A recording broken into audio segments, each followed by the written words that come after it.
Hi, everyone. Welcome to Office Hours. If you are watching on YouTube, you can find out more about what we do at officehours.global. Our first hour is general discussion about media and virtual production. Second hour is usually something we want to spend a little bit more time on. And we're going to have a little bit of an HDR primer. We're going to talk more about this as we go through 2023. So we'll just talk a little bit about some of the definitions and terms and hopefully get people thinking about it at least. So we'll work on that on the second hour. All right, let's go ahead and jump into the questions. Bill, what do we have? I think it's Mitch today. Sorry, Mitch, What do we have? First question in from Josh Kaufman at Pittsburgh, PA. How do you convince clients to provide assets in a timely manner for production? Courtney?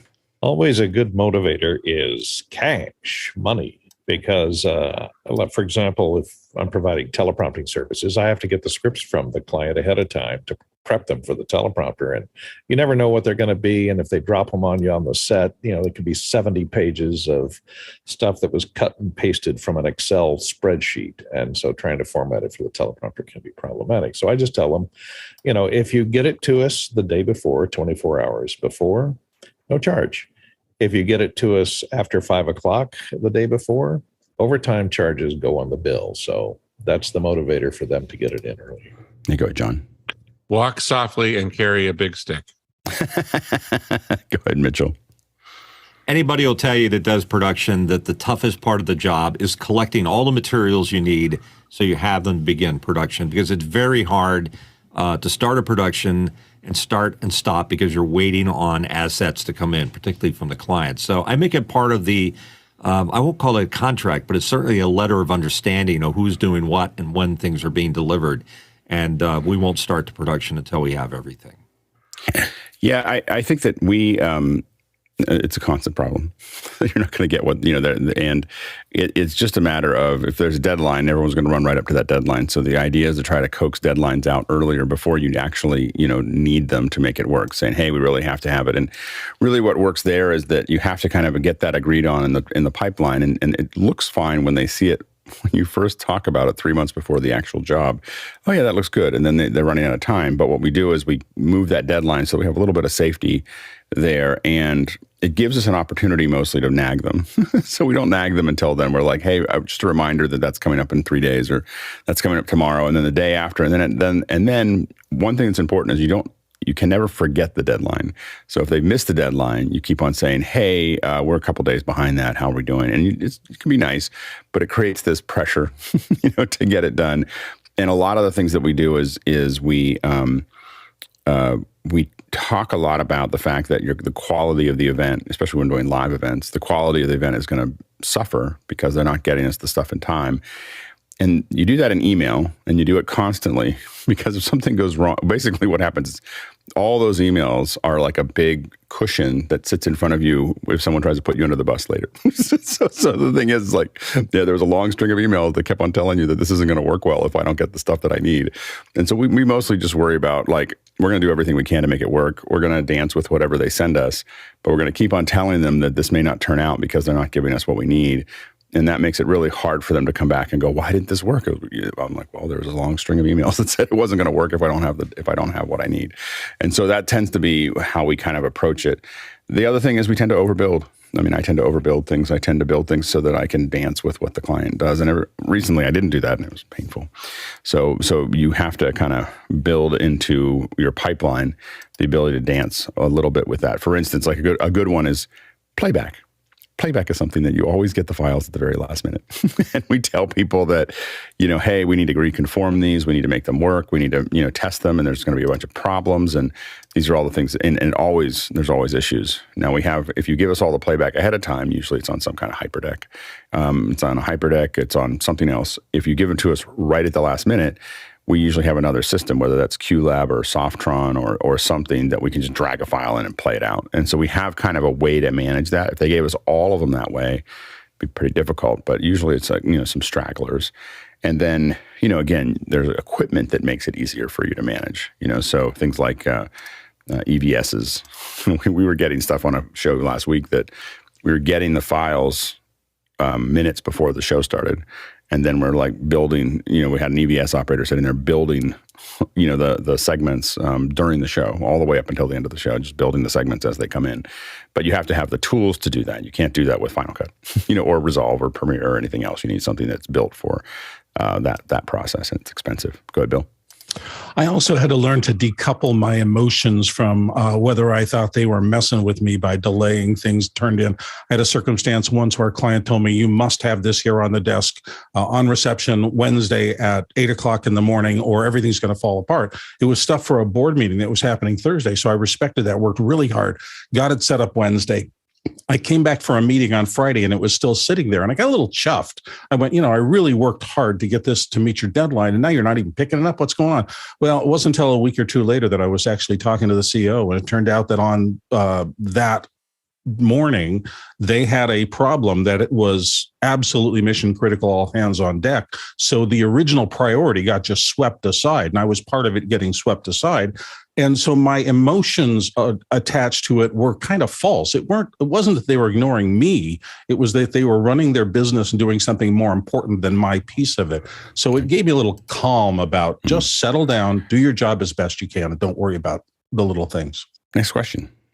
Steve Uroff in Madison, Wisconsin, asking, are the specific technical or historical reasons that 720p and 1080i became broadcast standards versus all the possible 16:9 ratios? Go ahead, Mitchell.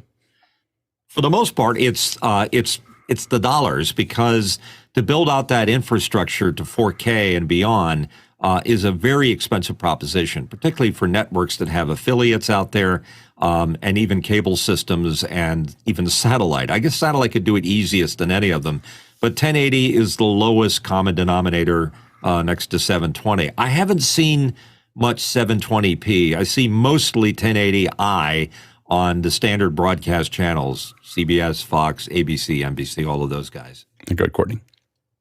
Well, it was a long and torturous route. It took them years to establish the 16:9 aspect ratio. They had conferences between the television engineers and the cinematographers, ASC, and they had meetings to determine what would be the best aspect ratio to compromise between widescreen 235 and at its widest, or at its most wide, CinemaScope, and television, which was 4:3, and they arrived in the middle instead of 1:8:5 or 2:3 or 2:3.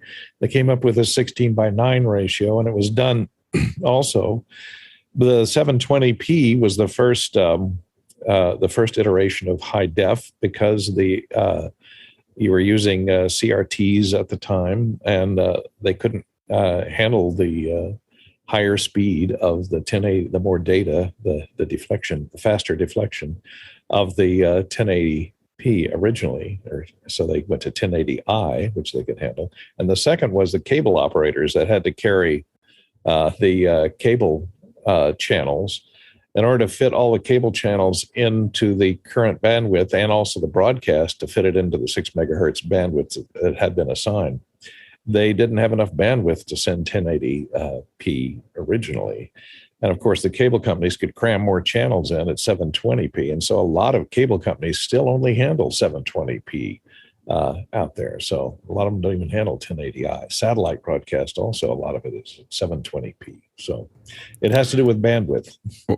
And yeah, the story, 1080i, yeah, definitely bandwidth, 1080i, especially if you want 60 frames a second. So if you want 60 frames a second, which is what the Japanese highly preferred, they really like, Japanese engineers seem to really like sharpness and frame rate. So things, when you go to Japan, things are very sharp. Sometimes a little more sharp than an American can look at, and then they really like frame rate. And so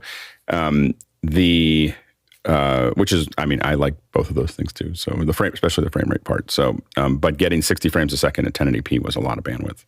Even now, when we do that, when we go to 60 frame 1080p, a lot of things in our system that were working sometimes don't work. There's A and B level. There's a whole bunch of other things that have to happen that it's a hard format to work in.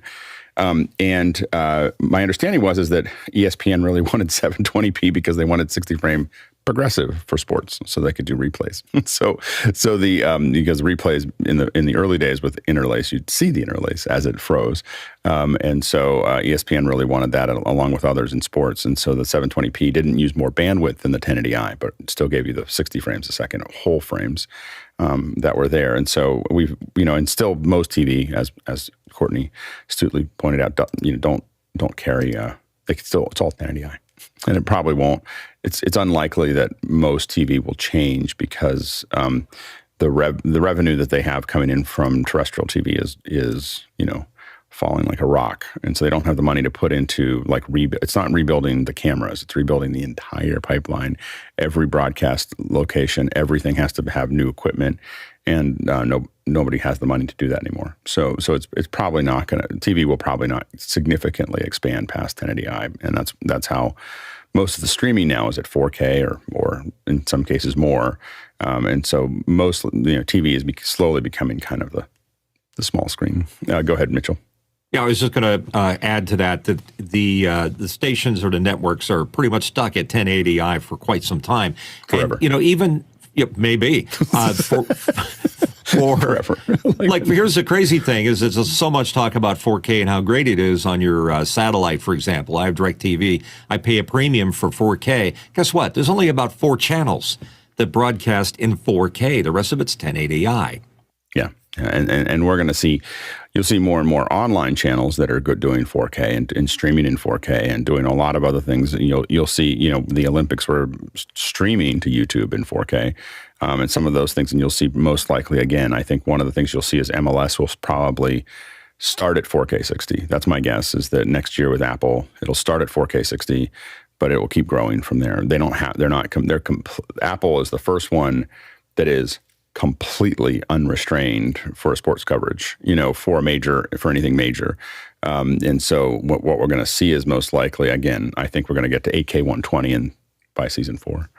And 8K 120 is not because the Apple TVs have been quietly being built so the last Apple TV or the last 2 are using HDMI 2.1.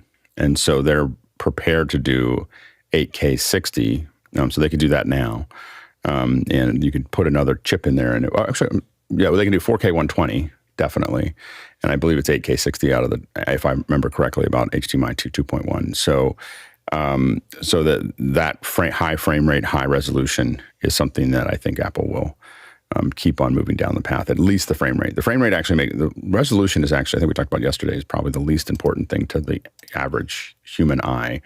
Frame rate and color turn out to be impact someone much more than the resolution. So, 4K 120 will probably come before 8K 120.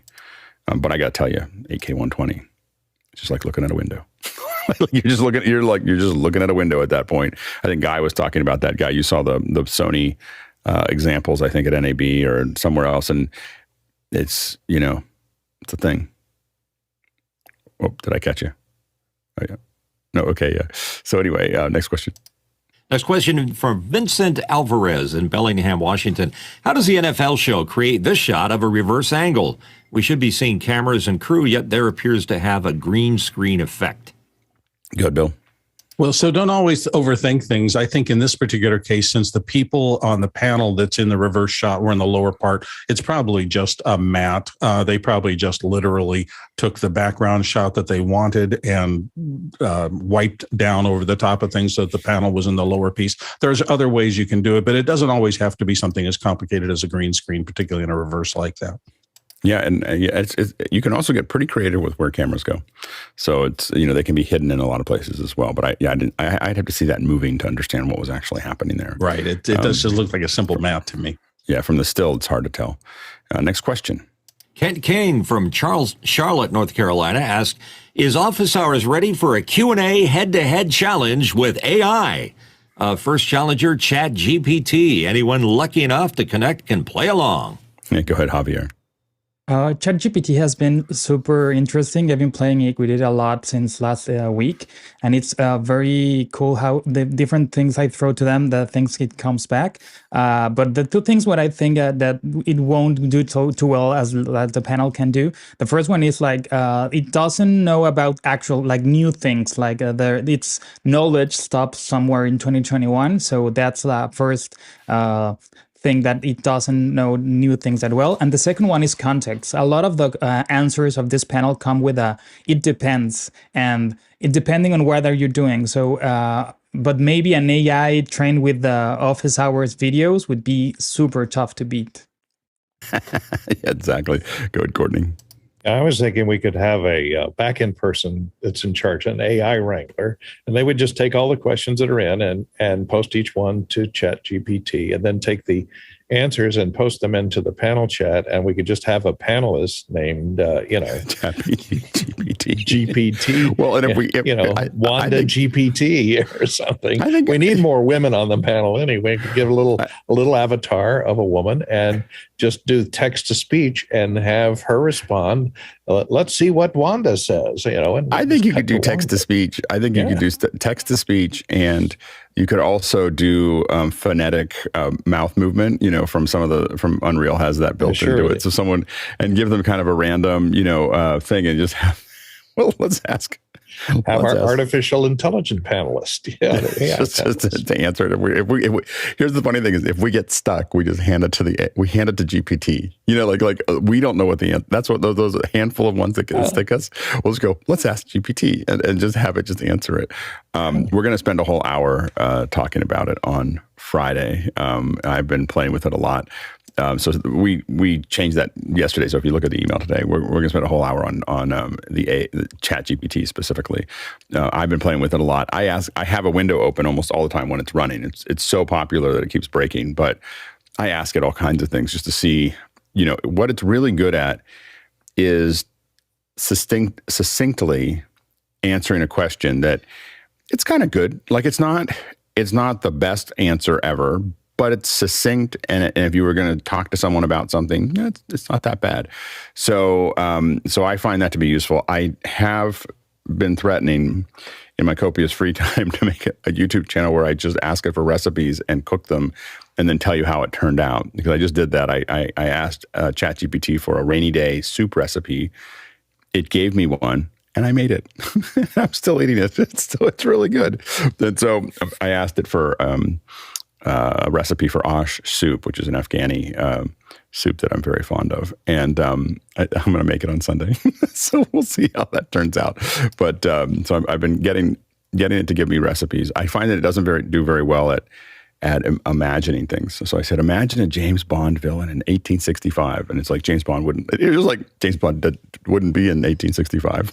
And then it just says, but I'm sure they're very smart and they're very devious and ruthless. It knows what James Bond is, but it was like, it can't get outside of its own space. All right, next question. And it's also not very good with humor or snarkiness. But if you ask it to make a joke, it's dad joke humor. It's perfect for that. Yeah, and my reader days may be numbered.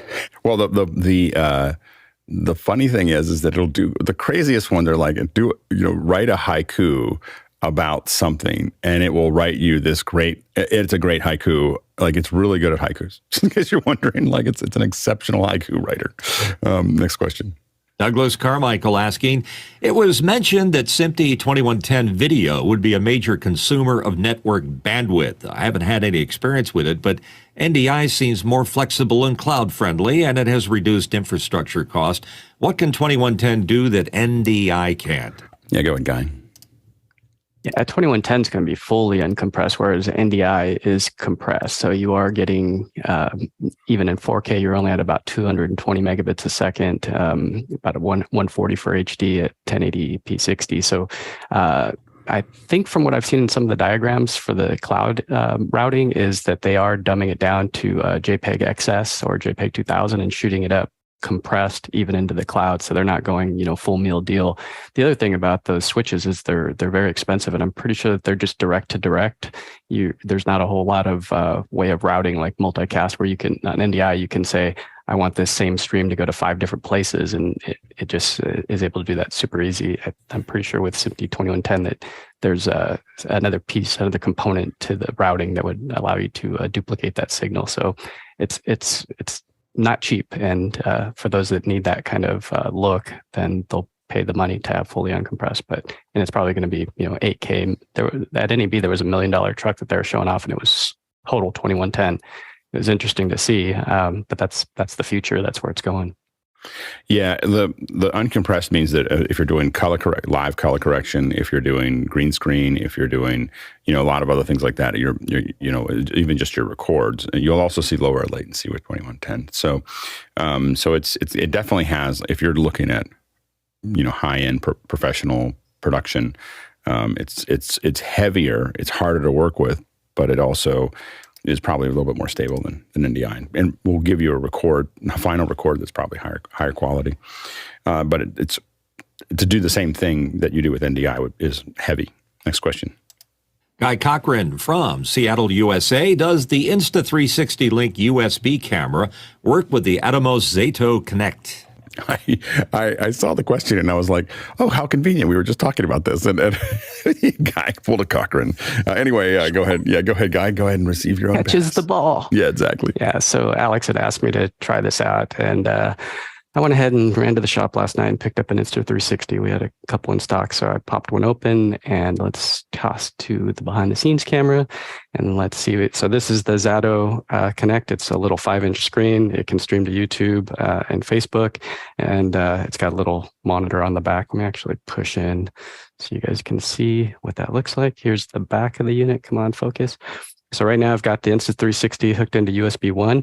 You can add an HDMI camera because this is a switcher as well. So you can switch between a USB camera and an HDMI via the on-screen display. And then there's power down below, and it's running on an MP battery. And then there's an HDMI out, which we're feeding into a Blackmagic ATEM. So we're converting the little Insta360. So there it is. Cute little guy right there. And we're converting it to the Blackmagic, which it doesn't. The thing that it doesn't do is it'll still recognize the gestures, and it still is a gimbal at the end of the day. So you could put this thing on. You could walk around a trade show like this. I mean, you could be live streaming to YouTube with a gimbal. I was running around the house last night, and it was amazing how steady the thing is. But you basically have to tell it to turn off auto tracking, but it still kind of wants to. And from what I can tell, the exposure, you lock it in on the preset, and then you're just stuck with that. Or you could say auto expose. But as far as framing, you can do the little L thing where you put your hand up and you what do you call it? You gesture an L, and then you push up to zoom in and push out.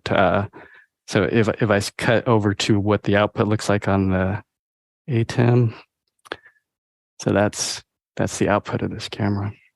Oh, it's blown out, but you can see that it's a gimbal. So that's the output of the Insta360. It works. It's so close. So yeah. I was like, oh, it's so close. Because I would definitely zoom it in tight. I would definitely if it was able to, if the app was able to control it remote, through the device, I'd be super excited. So that's the next step, is getting a hold of these manufacturers. So it's not only the Atomos that it works with. I tested it with the YOLO Live this morning, and same thing. It'll work with the YOLO Live box. So it sees it, and the camera wants to do its thing, which is just, Now that's got 2 USBs. Does that mean you can hook 2 USB cameras into it as well as an HDMI? I believe so.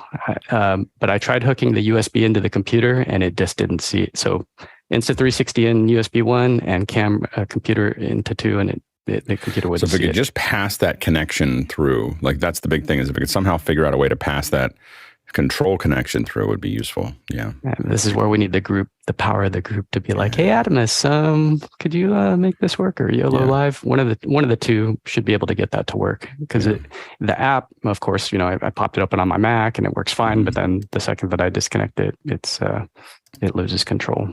There you go, Mitchell. Can you tell the Zato to put the same camera on both the HDMI outs? No, there's it's one only one HDMI HDMI out, one HDMI in, one out. Yeah. Go ahead, yeah, Courtney. but hold on. Let me show you one thing.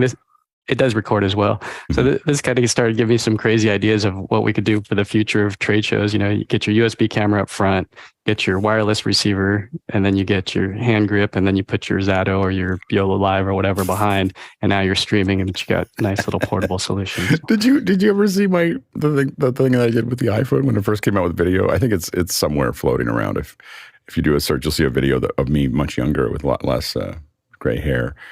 Talking about the rig that you just built. It looks very similar to the rig I built. I was like, the iPhone, eventually we're going to be shooting tons of video with our iPhone. This is when the very first one came out. It was the day it was released. So anyways, it looked very similar. Now go ahead, Courtney. Well, JVC used to make their camcorders, used to have a Wi-Fi connection and built-in streaming, so you could stream directly from the camcorder. So it's something similar to that without any of the all the other gyrations you're going through. Plus, it's recording locally as well.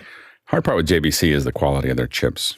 They just never really figured that out. You know, I'd always look at it as always, the cameras are always convenient. They've thought of all the cool things that are somehow trying to overcome the fact that the chips are bad. so that's that. Like I was like, if you just invest in the chips, a lot of us would actually, instead of all these little features, but the features are great. Every time you see JVC is on the front end of every extra feature that you'd ever want in a camera. It's just that they just missed the most important one. Next question. Next question for Gordon Lake in Los Angeles, California. What are the pros and cons of using a $150 B-Link mini PC with Playout B to replace a HyperDeck for playback? Go ahead, Courtney.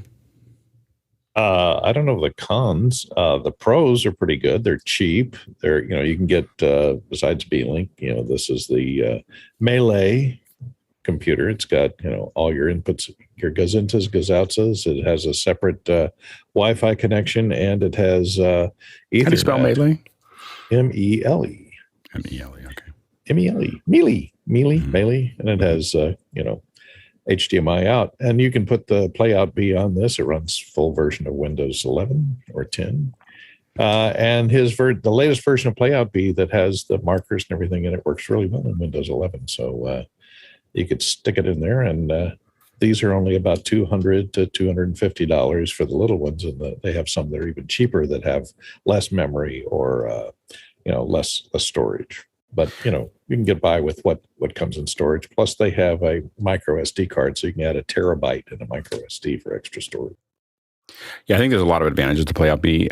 It's convenient. It's a lot less expensive. I think that there's a lot there to use. I think that a couple things that the HyperDeck gives you obviously is the micro gives you key fill out. So you can do. I don't know. Do the new full size ones do key fill out? I'm not sure if they do or not, but I know that the minis do key fill out, so that's useful. Also, 10-bit. So the 10-bit playout is something that's important on my end. So those are things that we can't quite do with the Playout B yet, but we keep on dreaming. Next question. From Vincent Alvarez in Bellingham, Washington. At the Felix website, the matrix color light is shown displaying a blue, yellow, red, and green light at the same time. Would ever be used this way, or is this only done to show its capabilities? Go ahead, Bill. I think it's really done to show its capabilities. Fresnel lenses are really fascinating things. They've been around for a long time. The brilliant lighting designers figured it out. And it is a way to take a focused beam of light, project it a long distance, but still have it be relatively soft when it gets there, as opposed to a point source that's just magnified and sent out as a beam. So, I would have been sunk on my on stage work if we hadn't had Fresnel lenses able to project something onto a stage part and not have it be harsh and make people look worse than they are. So it's a great technology. I think they're showing you that there's 4 Fresnel lenses on the front of that device, which means you'll get a soft output, even if the emitters behind those are point sources. Yeah, I'm curious it's RGB plus it's RGB white. So it's just saying that it can do, it has, I think as Bill said, it's representing that it can do RGB, which will give you most of the colors. But one thing that an RGB only light has a trouble with is getting to actual white. so having white pixels in there makes it able to do that more effectively. Next question. Alexander Knight in Vancouver, BC, Canada. What is a debayer and how does it work? Go ahead, Courtney. Well, you got to have the picnic baskets locked to keep the bears. No, this time of year they get kind of hungry. The Bayer filter in a chip-based camera is a checkerboard. So what they do is the image sensor has this checkerboard arrangement. You'll notice there are twice as many greens as there are reds and blues, because it goes blue, green, blue, green, blue, green, and then green, red, green, red, green, red. And the debayering filter takes this matrix of red, green, and blue pixel values and interpolates them, because it doesn't have to interpolate the green, because there are twice as many green in this Bayer pattern. There are different patterns as well, which we won't get into right now. But let's see if this other image shows you. So what it does is the debayering program interpolates the red pixels by looking at the values of all the nearest neighbors around it, and comes up with an individual number for the areas where there aren't red filters, to give you a full resolution red and a full resolution blue. And green, it does not do pixel averaging on. It just takes the values that come in. So that's my explanation of debayering. It's matrix math, and it's all done inside your camera by a very smart chip. Yeah, and it is the funny thing about all images that come out of CMOS is using the Bayer pattern, whereas the old CCDs used to just be red, green, and blue CCD for each one of those, which were technically sharper. Because the problem is that if you actually look at a CMOS chip unfiltered, it will always look a little soft, because all those little pixels were sitting next to each other. The only chip that didn't do that for a long time was the Foveon chip. So the Foveon chip would actually stack them, so that all those pixels are on there, but it has some low light issues. But it was smaller. They'd say, well, it was very hard for, I think was it Sigma that made cameras that way? It was Sigma or Fuji or someone that licensed the Foveon chip. And it would be technically sharper, but a smaller chip. And so if they made it the same resolution and stacked, I think it'd be really interesting. A lot of us were really interested in it, but we couldn't get over a camera that doesn't fit to everything else we do. So that's always the hard part there. So you have to sharpen everything with that debayering. So that's usually the kind of the challenges. It is we've been dealing with computational photography for a while now. Next question. Paul Terry Wallace from Austin, Texas, with a question. Clevger yesterday released Tomophon plugin. Tomophon is a new synth with the capability to process very large volumes of waves extracted from real audio. What would be the use case for this? Making music. That's what I'm. I'm sorry. This is, and I guess it's Clevger. Yeah, it looks cool. Yeah, we should bring them on. Let's put them on the list of things that we should, second hours. It looks like we don't know enough about it without them coming on. Next question. Douglas Carmichael asked, in an article about NFL Films headquarters, they mentioned having 90 VDI thin client editing workstations accessible on the network. Outside of hosted services like Shadow, what tools can make networked desktops responsive enough for production? Well, the question is where it's networking to. A lot of times these thin clients aren't networking out of the building, so they're grabbing stuff and they're not going to AWS. They're going to another part of the building, which makes them very responsive. Go ahead, Mitchell.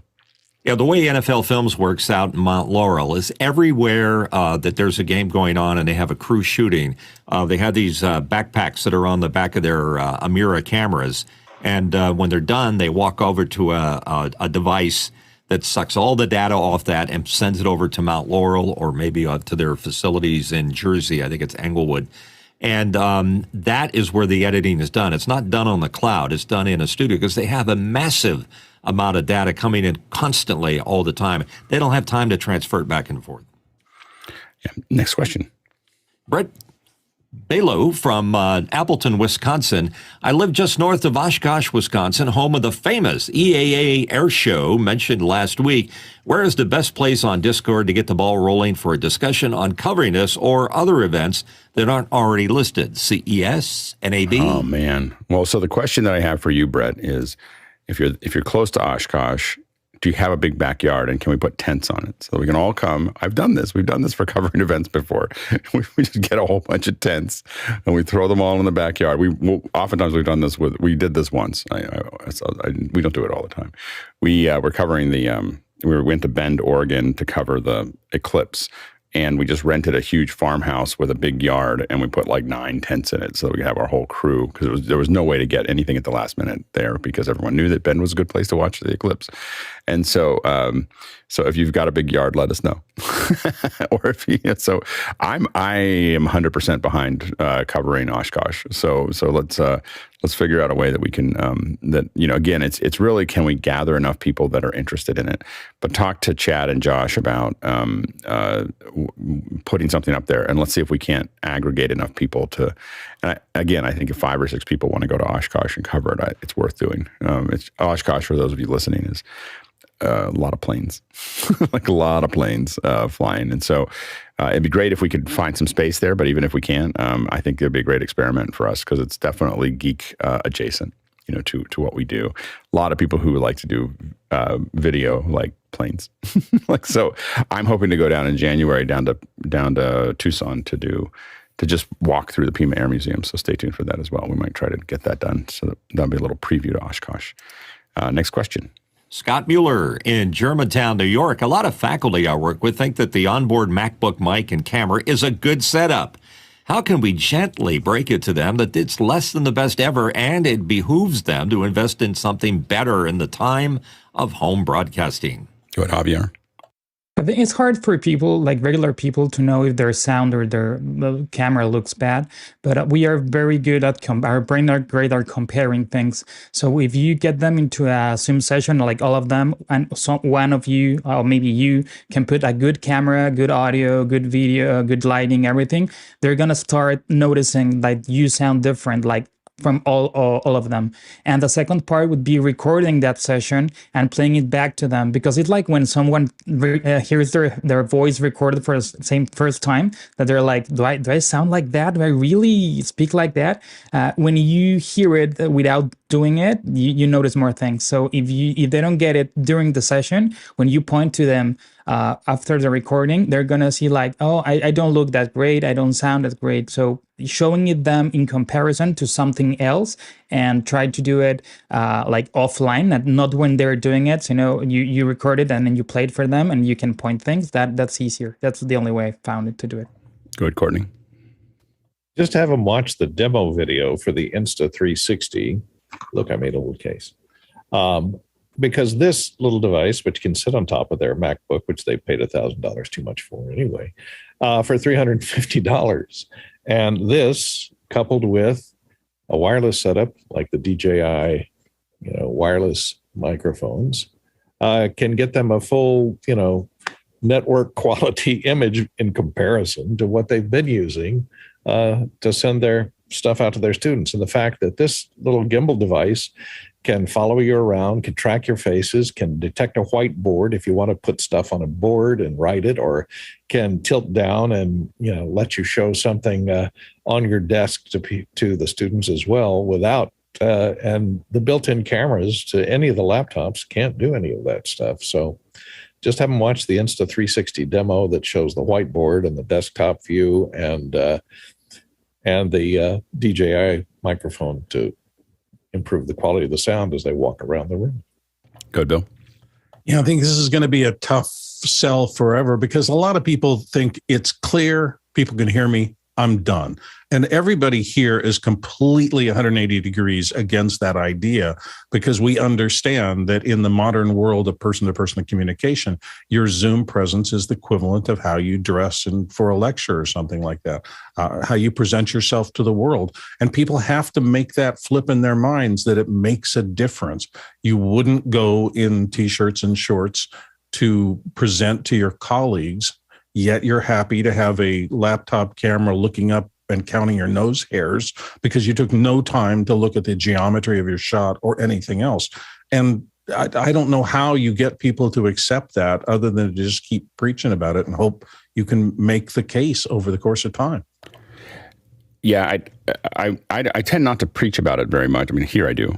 We talk about it a lot here, but in day to day, I do a lot of what was suggested earlier, just be better in your own setup. And the more your setup is better than everybody else's, the more they notice that it's there. There's a lot of times when you're talking about that, you have, you kind of have, there's you here, and then there's people that might be interested, people that, don't really care, and people that are against it, right, out here. The mistake people make is they start paying attention to the people out here. They don't matter, like to you, like just so you know, like people who are against what you're doing, just ignore them. When you're doing this kind of operation, this is something I do a lot. So I don't pay attention to these people, because what I do is I'm doing what I'm doing and I'm excited about it. These people are the first people. The people that are going to be interested in what you're doing are going to be the first people to do it. And then you just support them. You give them tons of input. You tell them how to do it. If you can, you loan them a mic or loan them a camera. Let them see what that looks like. So you find the people that are close to what you're trying to do, and you just make them successful. What that'll do is that'll bleed into the people that we're kind of in the middle. Now there's a bunch of people that are doing it, and it starts to become a little bit of a peer pressure that, if one person shows up looking better than everyone else, it's one thing. If 2 or 3 start showing up at meetings looking better than everyone else, there's a certain group of people. There's the curmudgeons out here, and they're going to be like, I'm not but what you don't care about them.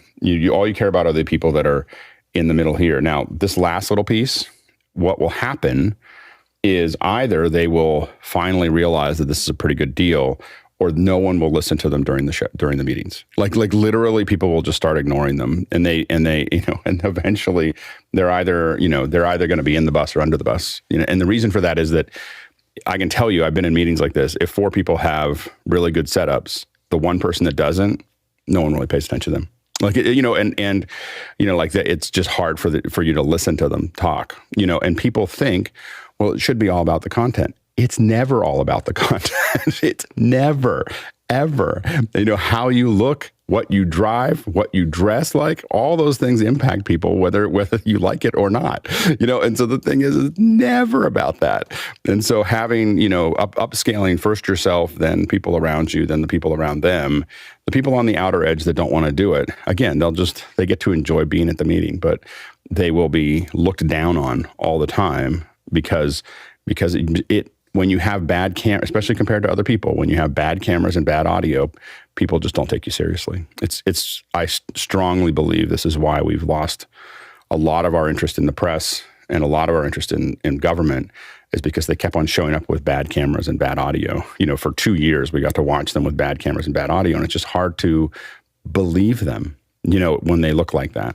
And so that's, but just worry about the people that are adjacent. Just the key is make them successful. Take the time out to help them, get them through the troubles that they'll have. They can't figure out this camera interface. They can't figure out that audio interface. They can't figure out whatever it is. Help the people around you that are remotely interested. Be excited, and it gets infectious. So, but don't worry about the people on the outer edge. They'll either figure it out or they won't be part of the conversation anyway. Next question. All right, I've got a question. Who are the guys in a blue vest running up and down the sidelines with cameras at NFL games? Go ahead, Mitchell. I kind of tossed it to myself here, I guess. I found this out just last night. There's a color code system for the people to vest on. The blue vest folks carrying a mirror camera that's shooting 1080p, but occasionally does 4K, are the people working at NFL Films. And what they do is at the end of the broadcast, when they're shooting the sideline stuff and the field level famous NFL shots, they, as I said earlier, they put it into a massive server that sucks it in and shoots it out to their major headquarters. The strange thing about this is that even though they are shooting 1080p, Netflix, or I think it's Netflix, has a couple of NFL shows that are in 4K. So all the studio segments are in 4K, but the location shots are all done at 1080i or 1080p, depending on what it is. So until they upgrade it, I was told that the system that gets that information off the cameras does not do 4K just yet. Go ahead, Courtney. And remember, historically, NFL Films used to shoot everything in 16 millimeter.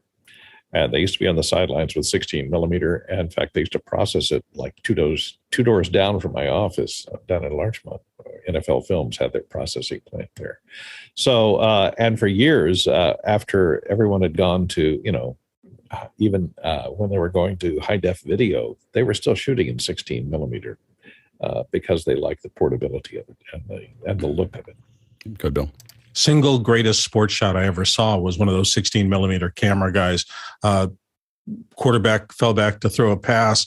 He followed the ball out of the arm, zoomed in to the ball to get the ball in the full frame, followed it down, and pulled out just in time to see the catch. I can't conceive of doing that. I was going to say that I tried to do that. That shot really inspired me, and I went to. I was in college, and I went to I saw it on something that was older than that, but I saw it then, and I went and tried to do that with a video camera, and I was just like, okay, that's impossible. Like, I don't even know how someone would do that. Like, it was. I tried it all, like, literally, I sat on one sideline and tried to get that shot or anything near it for an entire game and got nothing. Like, because it's one thing to catch it from the side, but when it's coming at you like this, it's there's so much going on. It was just all like over, and it was I was like, turns out you need to practice more than one game. Next question. Next question in for Douglas Carmichael. Alex, you mentioned in jest an AI panelist with UE-created mouth movements. If we wanted to run UE in cloud for a special show, wouldn't Shadow's idle timer, disconnection, shutdown, if no input for a set time, be an issue? No idea. I haven't used it enough to know. So, we could use lots of things. We would probably test it for a while and see if it worked. Next question. Michael Smith in Silverado, California. Has any of the panelists checked out Draw Things iOS app? On phone AI art, no internet needed. Draw Things. No, I haven't seen it yet, so we'll have to check it out. The Draw Things iOS app. Is that a stable diffusion build? I don't know if it is or not, so that'll be interesting to see. Next question. Douglas Carmichael. Guy, I'm impressed by the Atomos Zato Connect. Are there any other standalone devices that can connect USB cameras to HDMI? Code Guy. Yeah, the other one that I spoke of was the yellow box, and one that I have here to test is the new InStream. This is the one that will stream to TikTok, Instagram. Legally, it'll stream there. So you can see right now I've got the Insta360 link, USB A into the device. You can also open up Zoom on this thing, which is kind of crazy. I opened up a Zoom meeting earlier. But yeah, you can see the camera is working right there. And it's plugged in, and that's one solution. So this one's not cheap, and it does do vertical video. This is 9:16. You can see it's basically an Android device.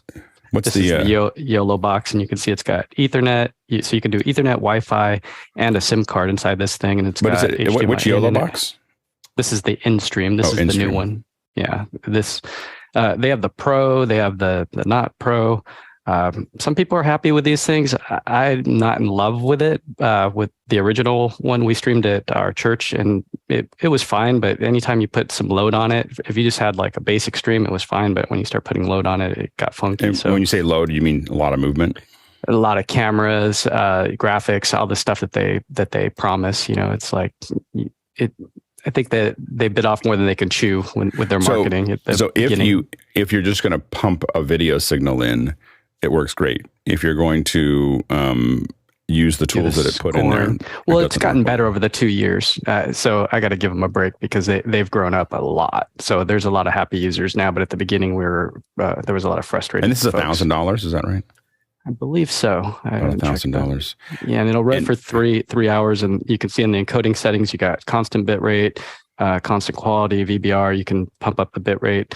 And again, this one has the physical Ethernet, so you can plug Ethernet directly in it. It'll do the same thing that we were talking about with the USB conversion to convert to HDMI. So you got an HDMI out here as well, and then that one's USB-C for power. If you give it a 16:9, does it just center crop?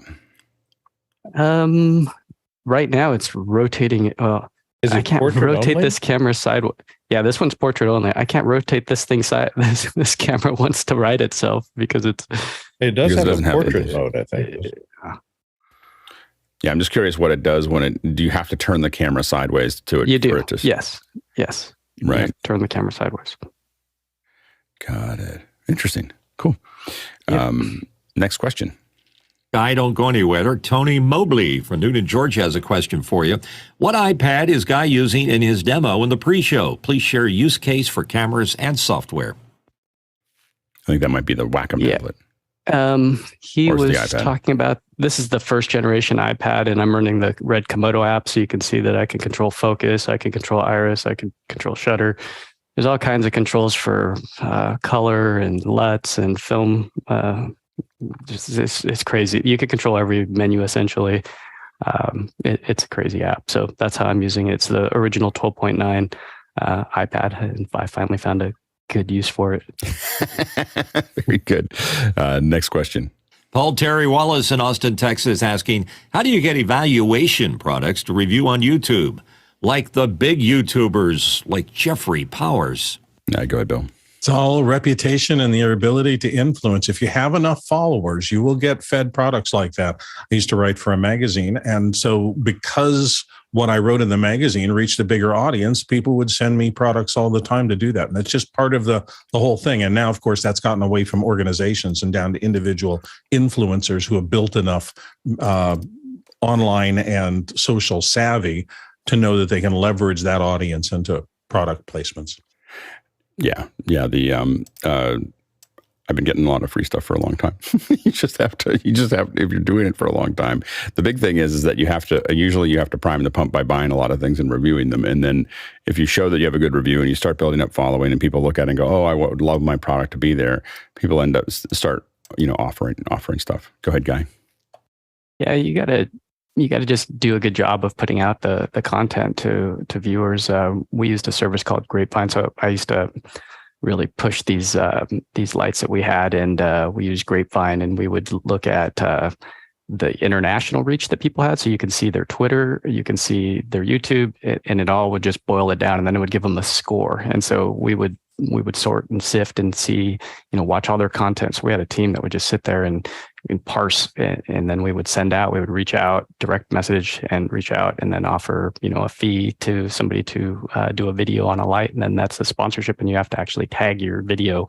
But that's how you get free stuff, is do a good job and then get the numbers up. And ideally somebody on the team finds you and reaches out to you. Or trade shows are the other way. If you're talking to somebody at a booth and you can show them that you do a good job, and sometimes it's a trade. It's let's say it's $1,000 item, and your production is worth more than $1,000. Then it's a good deal for them, because to them, the cost to build it to them is probably $500. And so getting $1,000 video that took you 2 or 3 days to make is a good deal. Yeah, go ahead, Courtney. Yeah, if you can just show the product manufacturer that you have enough subscribers. That's why every YouTube video of all those people that do reviews are smash that bell and subscribe, because that gets their numbers up. That allows them to take those numbers to the individual manufacturer and say, look, I've got 1 million viewers out here weekly. However, it can become a bit of a horse collar around your neck, because once you start doing it, you have to keep doing it. You have to keep a regular schedule to keep those subscribers up, and to keep them to keep generating reviews of all the stuff. And it can stack up on you, and it can become quite a burden if you're not used to handling that much stuff. Yeah, I mean, and the main thing I would recommend is definitely because I'm on MacBreak, we review stuff, but I don't review things. I recommend things.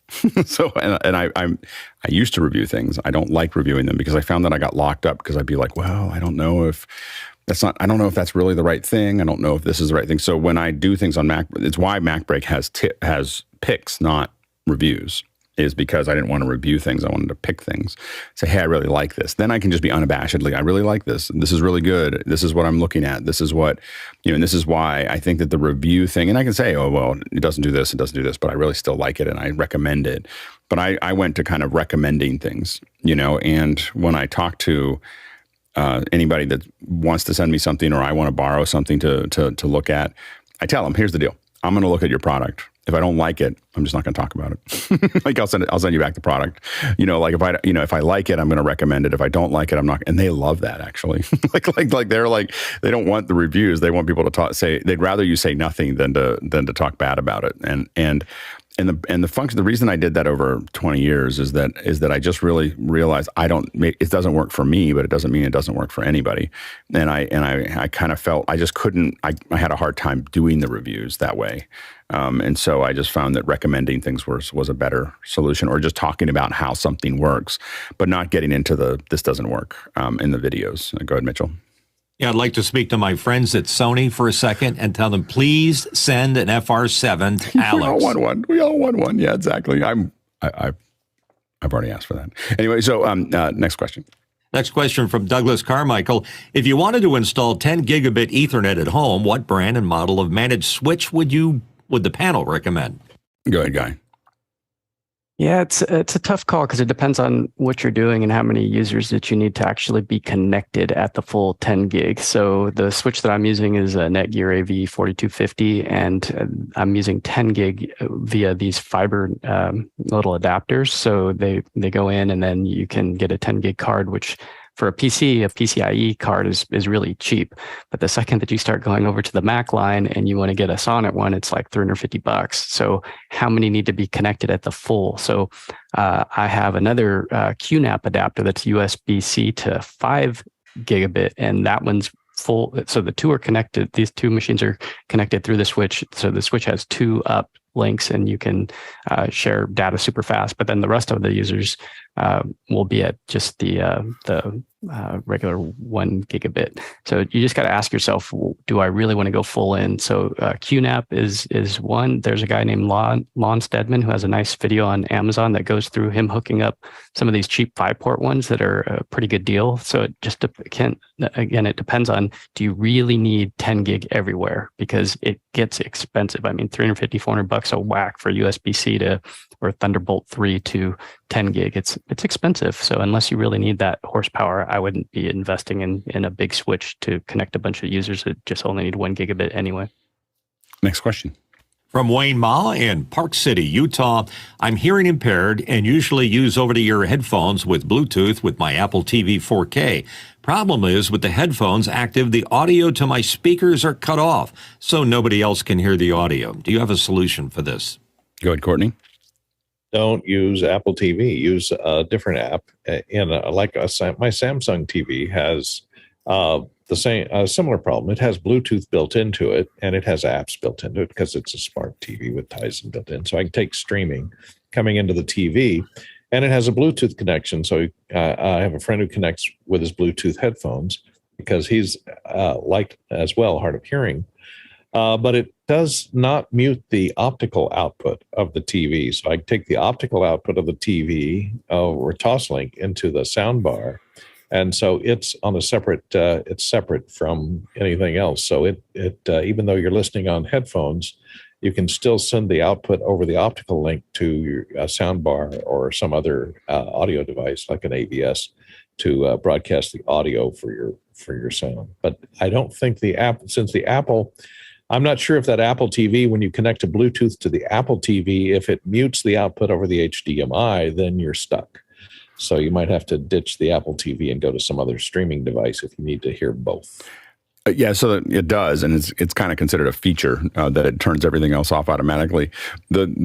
My family is a heavy use of the headphones because someone wants to watch something, everybody else is doing something else, and our sound system kind of fills the house. So if someone turns it on, you can't really do a lot of other things. And there's a pair of headphones that everybody puts on if they're going to watch something that is obscure to them. The headphone, that's the way the Apple, I don't think the Apple TV will do it any other way.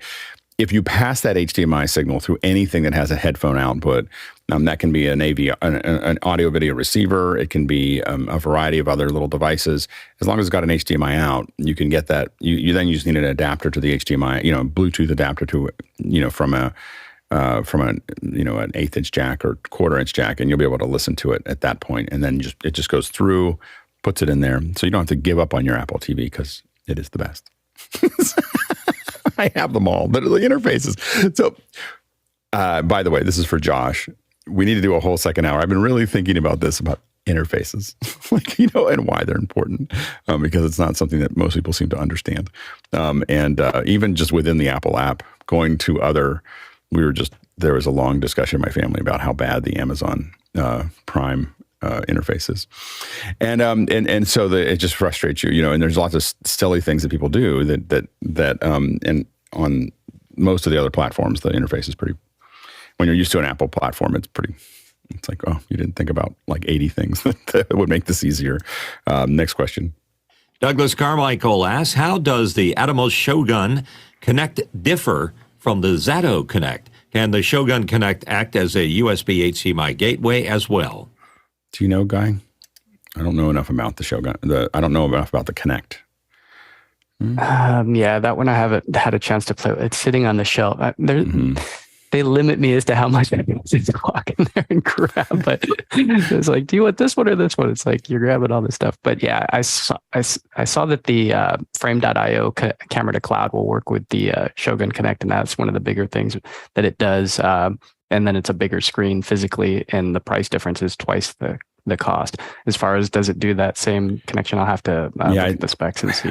I don't think it does. I think that its big value is that you've got a great 2000 nit screen that will upload from it. And I think that's the big thing there is these screens that can also be uploading to camera to cloud, which is it's pretty nifty. Next question.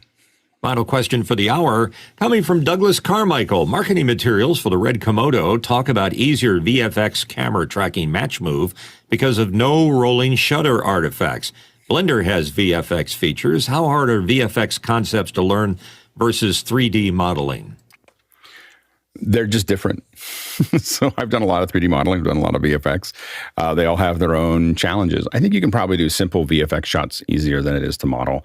But modeling is kind of a superpower. Like just being able to build models from things and to do that, I would highly recommend. People get caught up in like, oh, I can't model, and I have to admit I'm not a great modeler anymore, mostly because the app that I use, FormZ, doesn't really work on the Mac anymore. Like it just doesn't. Like it's the one that I spent thousands and thousands of hours on, but I still can hold my own in Cinema and do some basic modeling. But it's great to be able to model. Like I would highly recommend. It's one of those things that the bigger conversation at some point is it's great to be able to make things. Like I think a lot of times in our world right now, we have lots of things that do things for us, and we'll get into this discussion on Friday about AI. But we've gotten a lot of things that things just are available, and then we can just be and watch TV and talk about things and everything else. But there's something satisfying about being able to make things that I think people lose out on. And especially with 3D modeling, it's not just VFX that you can do. You can do 3D printing. You can do, like I'm figuring out how to do this, my little ATEM and customization and everything else. If I didn't know how to do any modeling, I would be in big trouble. Like I wouldn't be able, I just look at it and go, well, I won't be able to do it. I won't be able to create anything that isn't provided on Thingiverse. If I think of something new, I can't do it. And so I think that there's incredible value to being able to make things, and I would highly recommend taking advantage of that value. And 3D modeling is definitely one of those key ones. And even if you're not interested in VFX, just being able to make things to print them is worth it. My son, I got him into 3D printing, and now he builds all these little things, and I think that's great. Now go ahead, Mitchell.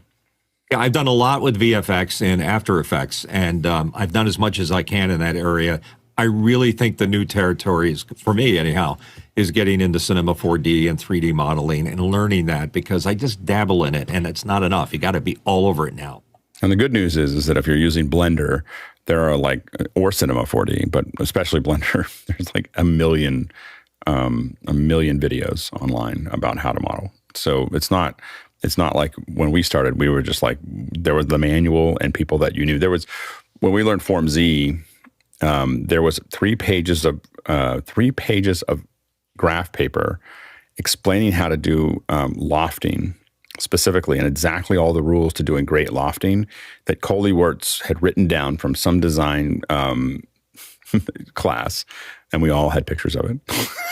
Of that thing, and we all did it the same way, and it was all this it was just a really funny thing that it's just so it is it's highly the amount of support is amazing right now. I think that again, I'm probably not going to learn Blender anytime soon, just because I know Cinema better. But maybe we'll do it as a group. But I think we'll do Cinema, and maybe we'll do some Blender sessions just to play with it. I don't know enough about it. I open it up and I get angry. So because if you're used to Cinema, you open it up and you're like, but the new interface with Cinema has me confused. So I have to relearn everything anyway. So anyway, we'll play with that. We'll stay tuned for that. All right. Okay. We are now changing subjects and talking about HDR. And this is really a Q&A. I'm going to do talk about a couple terms, talk about a couple things to think about, and then open up to Q&A. If you don't ask questions, this is going to be a really short show. I'm just letting you know. The goal here is for us to start to talk about HDR and start to understand it. I'm not going to say that I'm an expert. I just want to start talking about some of the terms that we want to look at, and get us ready to start thinking about bringing some people that I consider experts, or some of us consider experts, in to talk about more of the finer details of HDR. And so we're going, and so we're going to start covering that, and hopefully, and I'll probably answer some of the questions in my first piece here, but we're going to, but it's just something for us to start thinking about. So ask questions as you see me talk about it. So there's a couple terms that are important to understand as we start to get into it. Of course, high dynamic range. HDR is high dynamic range, and SDR is standard dynamic range. So these are the two things that we talk about the most. Standard dynamic range is almost everything. Like almost everything that you see lives in standard dynamic range. And a handful of things, most of the new Apple products, and most of the new TVs you buy are in high dynamic range.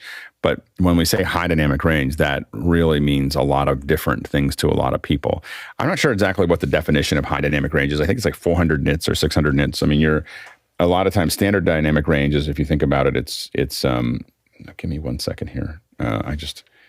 There is a thing that I have to do every once in a while. It's going to take me just a second here, because otherwise it's going to drive me crazy. Let me do this. My little app that I used for this sometimes shows the cursor, and I just have to oftentimes just restart it a little bit. Anyway, so sorry about that, but it will. I meant to do that while we were in the other section. There we go. All right, so at least I've got good at fixing it. That's the key to life, It's not being able to do things well; it's being able to fix them. So anyway, so if you think about, generally your standard dynamic range is, it's 100 nits. Nits are the values of brightness. I believe the threshold for what we call HDR, well, I mean, technically it's over 100 nits, but a lot of even SDR devices will go up to about 250 nits, somewhere in that range. But HDR, I believe, and again, you talk to a bunch of different people, and you'll get a bunch of different answers. But I think it's 400 to 600 nits is kind of the beginning of what we start calling high dynamic range. Most of us think of a high dynamic range at about 1,000 nits. Like I don't really start paying attention to a monitor. Like if someone says it's high dynamic range, I don't really care until it gets to 1,000 nits. And then the brightest monitor I've ever seen is a 4,000 nits. And there's actually warnings on it. This is the Pulsar. There's actually warnings on it not to watch it for too long. like don't look at this for reference. Don't look at this too long, because it will burn your eyes out. And so it starts getting close to it. And then the highest value is 10,000 nits, which is a theoretical value. I have heard rumors that there is monitors that can do it. I have never seen one, and I imagine you probably shouldn't look at it for very long. So anyway, so this is the range that we think about there. Most of our, I think the Apple displays can get into the 1600. I think, and a lot of times these are peaks as opposed to I can just play a whole screen of that. And so the thing is that so this is the range that we kind of deal with. And most of the versions of this that we can look at are going to be able to get into up to 4,000 or 5,000 nits. I mean, technically HLG, even though we never see it do that, can get to 5,000 nits. And so we'll talk about that in a second. Now, the big thing is, how do we get there, and how do we describe that? And so the the first thing that we think about is the electrical optical transfer function, or EOTF. So there's the EOTF. This is I'm going to really simplify this. This is the gamma curve. This is how, when the, so basically this is when I get an electrical impulse of an image, how am I going to push it out the other side? So everything's got an EOTF. But if figuring that out, that curve is a big piece of it. Now, what happens is that there's different priorities for different things. So you have, there's a lot of them. I will get to a couple of them. So you have,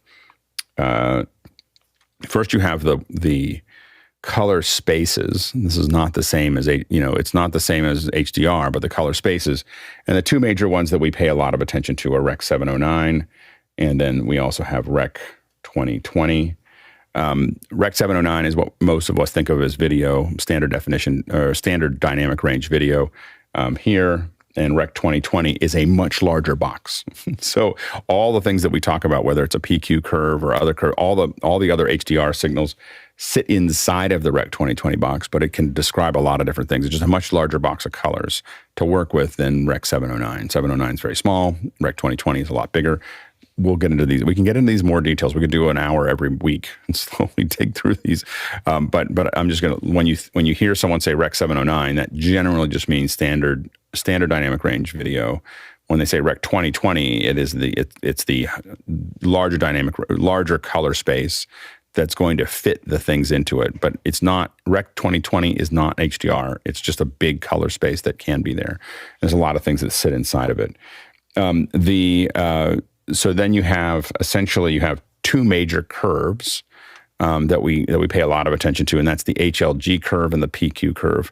So the HLG curve, what happened was, much like 1080p that Courtney was talking about, many of these things get discussed for a decade, and people are trying to figure out how to do it, and then it slowly starts popping out, and then some people don't agree and they do it some other way, and that's kind of the process there. The HLG was created, I believe, by the BBC and NHK. So the BBC and NHK were a little ahead of everybody else, and they started looking at it, and they said, here's the deal. We got to keep this simple. We got a bunch of people with regular TVs because they wanted to start it early. They weren't releasing HDR when everybody has HDR TVs, because at this point, everybody has some version of an HDR TV. I mean, if you bought it in the last 5 years, you have some version of HDR TV. So they said, well, we need to make sure that we can broadcast something out, and it doesn't have to have any metadata. It doesn't have to think about anything. The curve is very close to the standard dynamic range. So that if you watch the same signal on standard dynamic range, it would look okay. And if you watched it on HDR, an HDR screen that can support HLG, it'll look better. So basically what happens is, if you think about the curve, what it did is said, okay, well, my standard dynamic range goes like, it's a horrible standard dynamic range. Standard dynamic range, we'll just say, goes like this. And what HLG does is it goes, I'm going to go up like that, but then I'm just going to veer off at the very top and go like that. And the reason it does that, this is a really important piece of understanding HDR, is that it's describing all of this detail along here. So it gets up here, and it veers off at, I think it's like 0.7 or 0.5 or something like that. But it starts to veer off this way. It'll still look okay on a standard dynamic range image, but it stretches out how it covers all of those highlights. So basically, it has lots and lots of information to cover the highlights that are there, that means that your clouds come back. What was blown out is all white because it was just the sky. Now you have all that detail to represent the clouds and everything else. But it can still be seen on a regular standard def TV, but you don't need any metadata. You don't need anything extra, anything else. You just plug it in and it's just going to come out the other end. Now, in my opinion, a lot of us have an opinion that it is not, it's a blunt object. HLG is kind of a blunt system. And Mickey said Charles is ready to jump in. Charles, please save me. I'm doing the best I can. So yeah, and Charles can come anytime he wants. so anyway, so I think Charles was probably looking. I think Charles saw me start to describe this and thought, oh no, I have to come in and set everything straight before Alex sends everybody down the wrong path. So anyway, so yeah, well, hopefully we'll get Charles in here in a second. But I'll keep on talking about some of the terms. So we have HLG, then you have HDR10. HDR10 is it's a free format that builds around the PQ curve, and that PQ curve is a much more. So the big thing about the HLG is it looks fine when you look at it on standard def. The PQ curve goes much more. It's not linear. People say that, and it's not.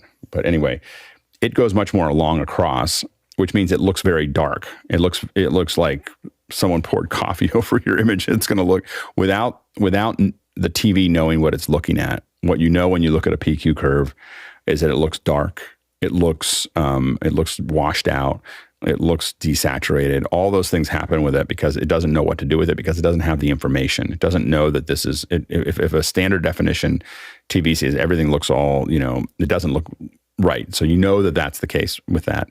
Now the HDR10 starts to not only it needs to be interpreted, but it also has a couple extra pieces of metadata. We talked about the metadata. The HLG doesn't need metadata, and that's really good for broadcast, by the way, because broadcast trucks don't want to deal with how do I pass metadata through my entire truck, And so HLG is what most production uses, live production uses, because they can just pass it to the truck and they don't have to think about it. HDR10 is more complicated because it's got essentially 5 major things that it carries with it per item.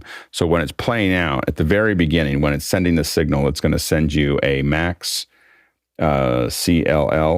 a max fall, and then red, green, and blue trims. And so MaxCLL is the maximum. MaxCLL is the maximum content light level. That is the brightest point in this system. So that's MaxCLL. Max fall is the maximum frame average light, which is the maximum average light. So if you think about your image range, MaxCLL defines where this is, and max fall defines kind of it's not the midpoint, but it's kind of like the midpoint of where that is. And so that sets that. And why that's important is if you're thinking about this graph, you're thinking about when you think about a curve, the MaxCLL defines this part of the curve, and the max fall essentially defines that part of the curve, the pools. And so that becomes important. And so you can now define that per item, not per scene or per frame, but per item. So a movie can say, here's the MaxCLL, here's the max fall, and then there can also be red, green, and blue trims that are added as metadata to it. So you have the standard PQ curve, and then there's metadata to kind of like, okay, but we're going to trim this. The big thing that happens with Dolby Vision is that Dolby Vision says you can do that every frame. So now with Dolby Vision, I can do the same thing that I can do with HDR10, except I can define that on every frame. And you don't define it on every frame, but what it means is you can define it at every cut, every scene change. You can change it. Not only can you change the max fall and MaxCLL, but you can also change the red, green, and blue. So trims. And so you can it allows you to make very fine controls over the entire piece here. So that's, that's where Dolby Vision lets you do it per frame. Then there is also HDR10 Plus. HDR10 Plus is Samsung saying, I don't want to pay for Dolby Vision. Samsung makes a lot of monitors, and they looked at Dolby, what Dolby was doing, and there's a license they have to pay. I don't know how much, but a certain amount per TV to use Dolby Vision, to have the Dolby Vision logo. And Samsung didn't want to pay it, so they said, "Well, what's the most?" Now, Dolby Vision does other things, especially if you start talking about Dolby Vision IQ and lots of other things there. But Samsung didn't want to pay for it, so HDR10 is we're being cheap, and so the thing is that the problem with HDR10, in my opinion, it's great because it's free and now you can put it on a bunch of TVs. It's just not managed, and there's no company managing the quality over time. So the big advantage of Dolby Vision over HDR10 is you have a company, Dolby, that is paying attention to the what happens in Resolve, what happens in Premiere, what happens in the pipeline, what happens in, and they're paying attention to how all those things, and they're also working on things like Dolby Vision IQ, which is paying attention to the ambient light inside of the room that you're in. So if you get a LG monitor with Dolby Vision IQ, and a lot of this is trying to, how do we have what we call the artist's intent? How do we have what the director or what the colorist or what the what they wanted it to look like actually show up on the other side on the screen? Because we used to joke that NTSC was never the same color. so it was like always. And so the idea is the holy grail is how do we pull all of that back in and make that all work. And so Dolby Vision is because they're managing that entire pipeline, and they continue to manage that, and they've worked through that. It's the high standard for that. And again, if you don't want to pay as much as a licensee, then you have HDR10, which is kind of we are cheap. And so the versions, when you see HDR10, you just, instead of Dolby Vision, you just know that TV line is being cheap. so anyway, then and not having and maybe not losing that much control right now, but as the platform keeps on progressing, continuing to lose those things. And so those are the big formats that you have. And again, the big things to remember is to start remembering, and we'll start answering questions, and Charles can add anything or correct anything I've said up until now. But the big thing is you want to think about that there's two curves. There's two base curves. That's the HLG curve and the PQ, and then the metadata is manipulating those. And when I say manipulating those, one of the things that we lost Charles. He was right there. So bad he decided, I'm out of here. When we say that the metadata is applied to both HLG and PQ, normally we don't apply metadata to the HLG. We provide metadata to the PQ curve for HDR10 and Dolby Vision, except for Apple. Apple records on your phone. When you see HDR, Apple is recording. Apple says they're recording HLG. They're recording Dolby Vision, but they're actually recording HLG with the Dolby Vision metadata to pull that HLG back up to a Dolby Vision experience. Because what you're doing when we build a lot of these things, most of the time when we're doing the exposure, it's from 0 to 1,000. So most of the stuff, the PQ curve, we're building everything against a 0 to 1,000 scale. Then we're using the metadata in the PQ curve to go further than that. So we go from 0 to 1,000, and then the metadata pulls it up to 2,000 or 3,000 or 4,000 or wherever we want to go with that. So a lot of times, we're pointing out why do you do that? Is because if you made everything, because the PQ curve is a hard curve. It's not a HLG stretches with the exposure of your HLG will stretch with the exposure of your television. So it's a curve that just goes across that entire thing. And if it's brighter, the midpoints are brighter. If it's darker, and one of the problems they have is that HLG doesn't actually look, if you on a real standard definition monitor, it actually doesn't look as good. It looks a little dark. Not a lot dark, not like PQ. PQ is like, this is a hard curve. This is what I'm doing across these. So you have to define that as 0 to 1,000. And then the metadata, again, allows you to tweak it, to keep pulling those highlights up and down. So you're adding a curve. Again, you're adding, not a curve, but adding extra data to stretch that up and down as you go over or under that. But that's your 0 to 1,000 nits is kind of your standard there. So anyway, so that we're mostly correcting to 1,000 nits and then using the metadata to take it somewhere further than that, as we actually start to work with it. So anyway, that's that is a very, very fast overview of it. Charles, did you want to add anything, or do you just want to be here to answer questions? I don't know how much of what I said you saw. I heard a little bit, but everything technical that you said was pretty on.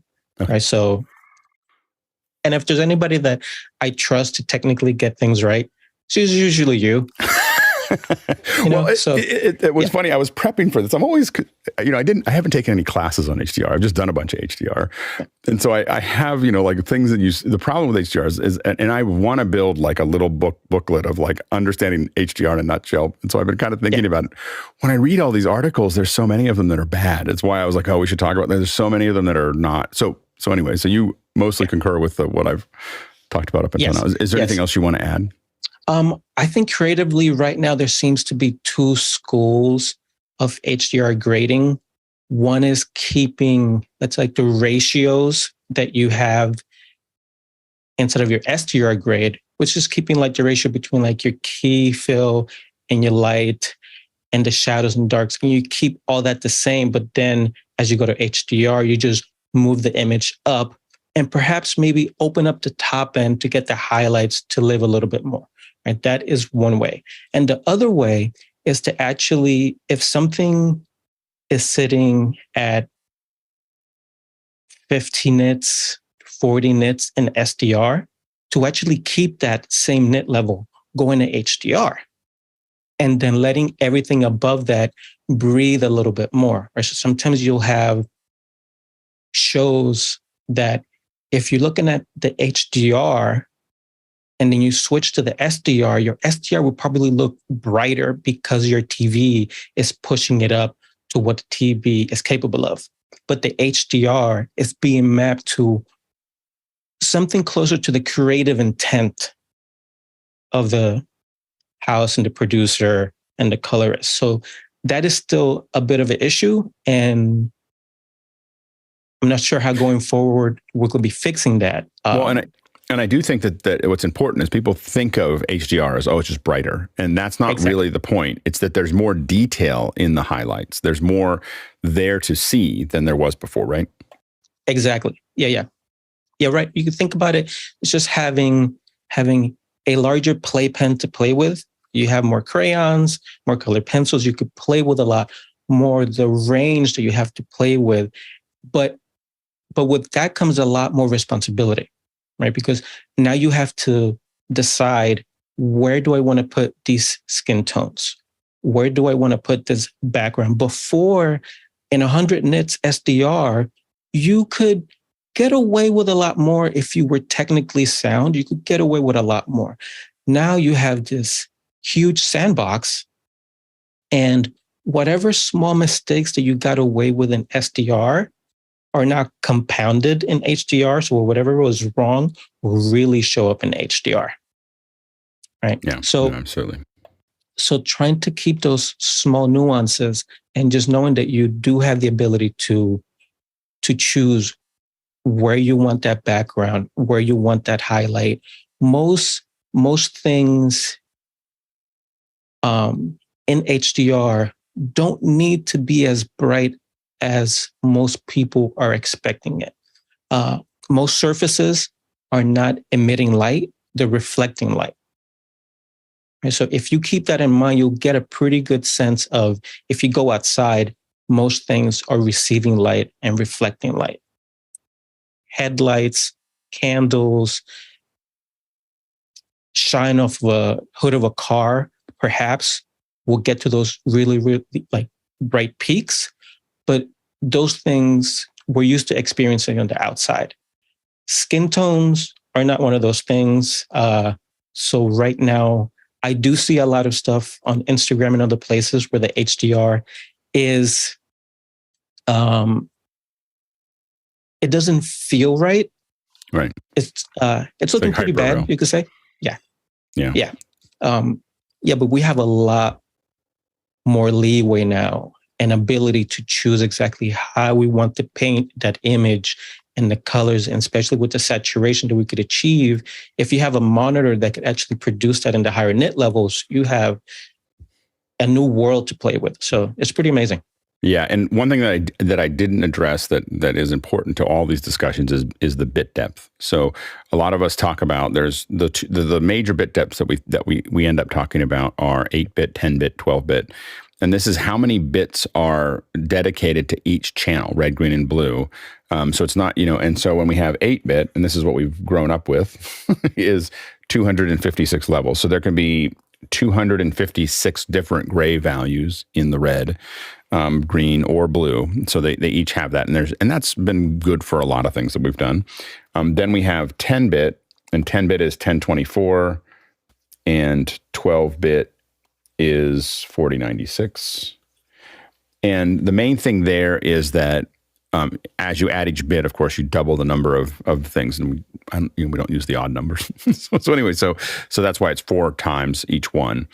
When you have those extra bits, the big thing is where you see that is in gradients. So when I'm going from the places that you really see it, which is interesting, is when you're changing not very much over a long distance is a good example of it. If I go from a value here to a value here, there may not be, it was 2 different places, there may not be enough grays for that every pixel is a different value. Like, so if I'm going from here to here, that might work in 10-bit, but I may only have this value, then this value, then this value, then this value for 8-bit, because it doesn't have anywhere to describe it. It fits into, and what that looks like when you see it is typically posterization. So posterization is where you see those, you see kind of, it looks like stair steps along your sky or along your gradients, and especially along your CG renders that don't have any grain. Grain tends to break all of this up. So you sometimes we add grain to get rid of it in 8-bit.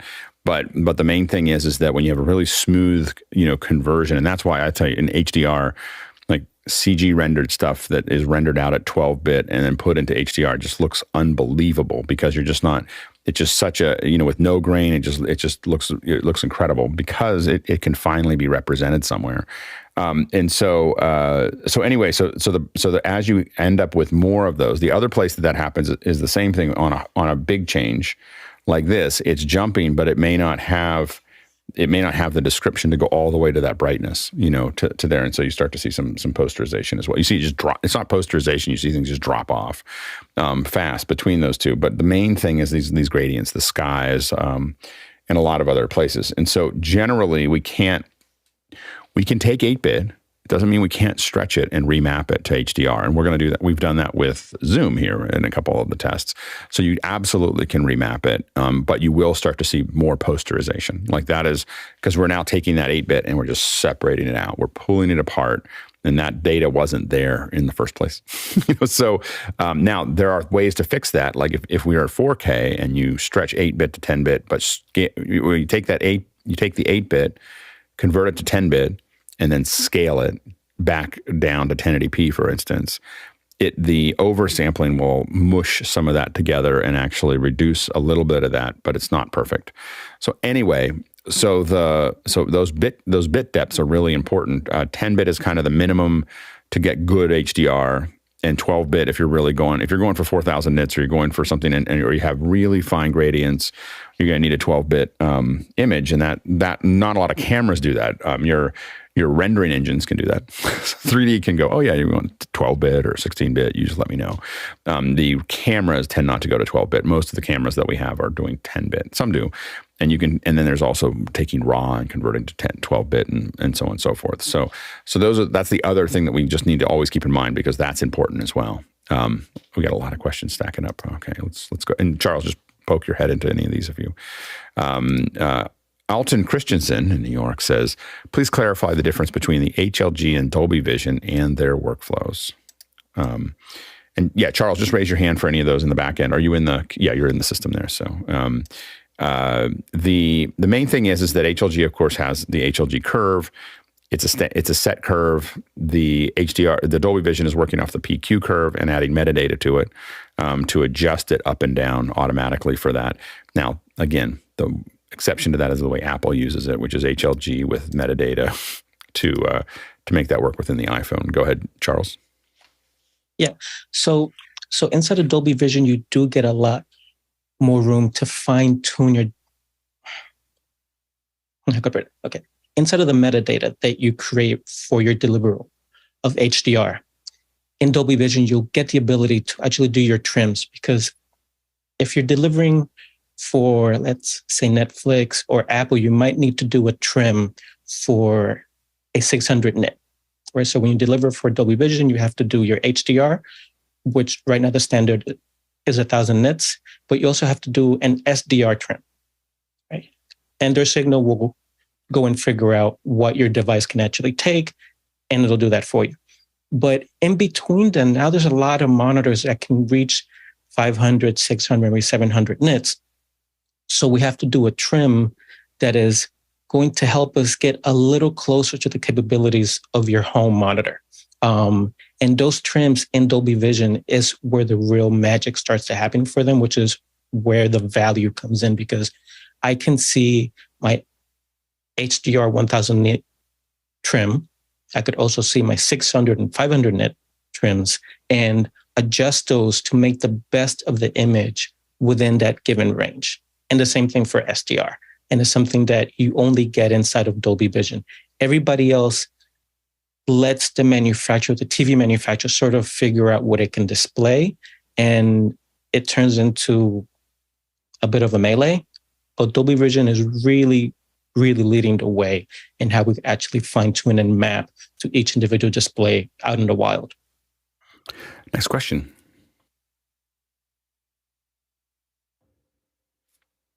Next question. Did I miss Are you coming back to me? Okay. Andy Kokendorfer in Viera, Florida asks, to stream HDR, do you need to maintain Rec 2020 through the entire signal and encoding path? I lost that one somehow. Like on mine here. Hold on. I'm on the next one somehow. Let me refresh here. Yeah. So in general, I guess what I would say there is, sorry, I'm in a little bit of a,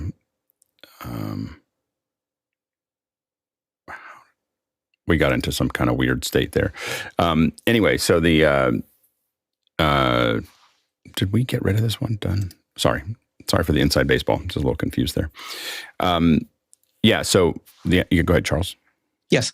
I would say that right now you can contain your work pipeline to Rec 2020, but we don't have any monitors that can actually view 100% of Rec 2020. So if you do have your pipeline set to Rec 2020, what you will be asked to do by Netflix and Apple and Amazon is to then, inside of the Rec 2020, then constrain your color space to P3. And that's something that you have to ask them if you're delivering some project where it's going to... And can you define P3 for folks? Oh, P3 is, well, it's essentially what Apple has been using for a while now, which is actually great for a lot of us. But it sits in between, let's say, Rec 709 and Rec 2020. It's a bit more saturation, a bit more color volume. It's getting us closer to what our eyes can actually see, but we have a ways to go to get there. But it's definitely a step up from Rec 709.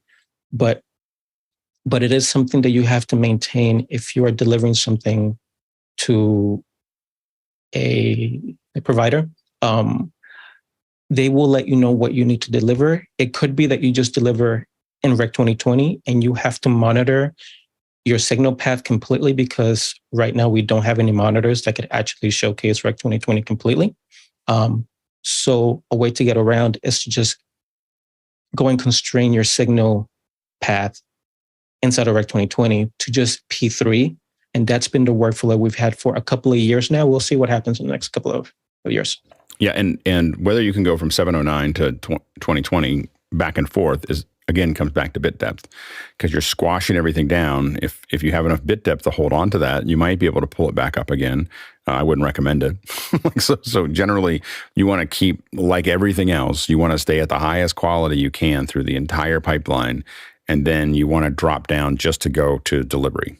So you want it to be as the highest resolution, the highest bit depth, the highest, all those things. You want to be at the highest there as much as you can through the entire pipeline.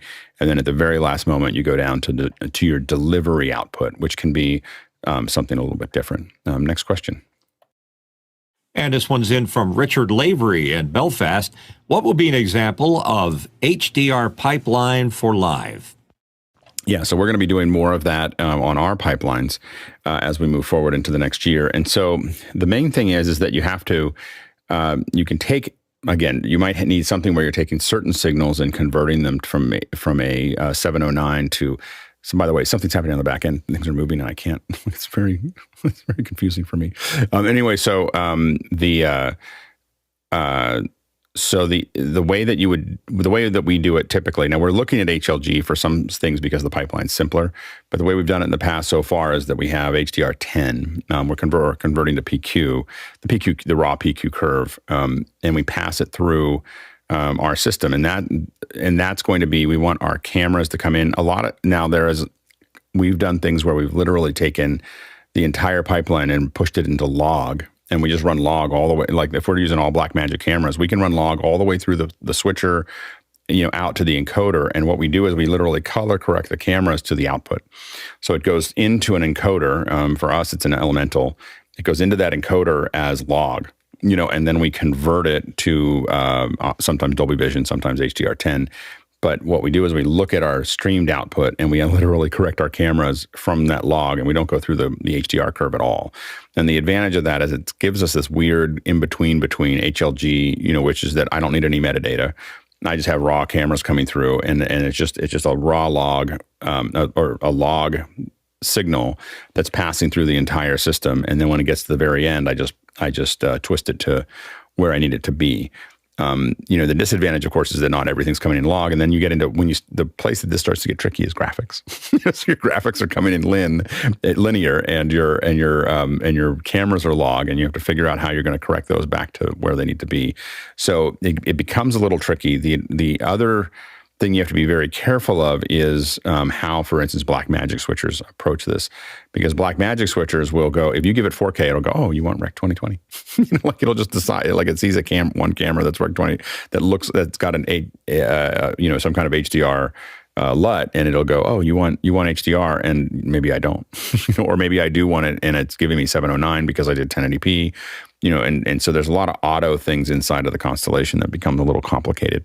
Anyway, the point is that what we do is we make it a PQ curve, and then we get to the encoder, and in the encoder we say, okay, we want this to be, we're going to have this be Dolby Vision or HDR10. That encoder can either sit in the encoder can sit at, we have elemental encoders at the office that will just do that. Like there's a Dolby Vision plugin that you pay for that will do the conversion to Dolby Vision and Atmos if you send it.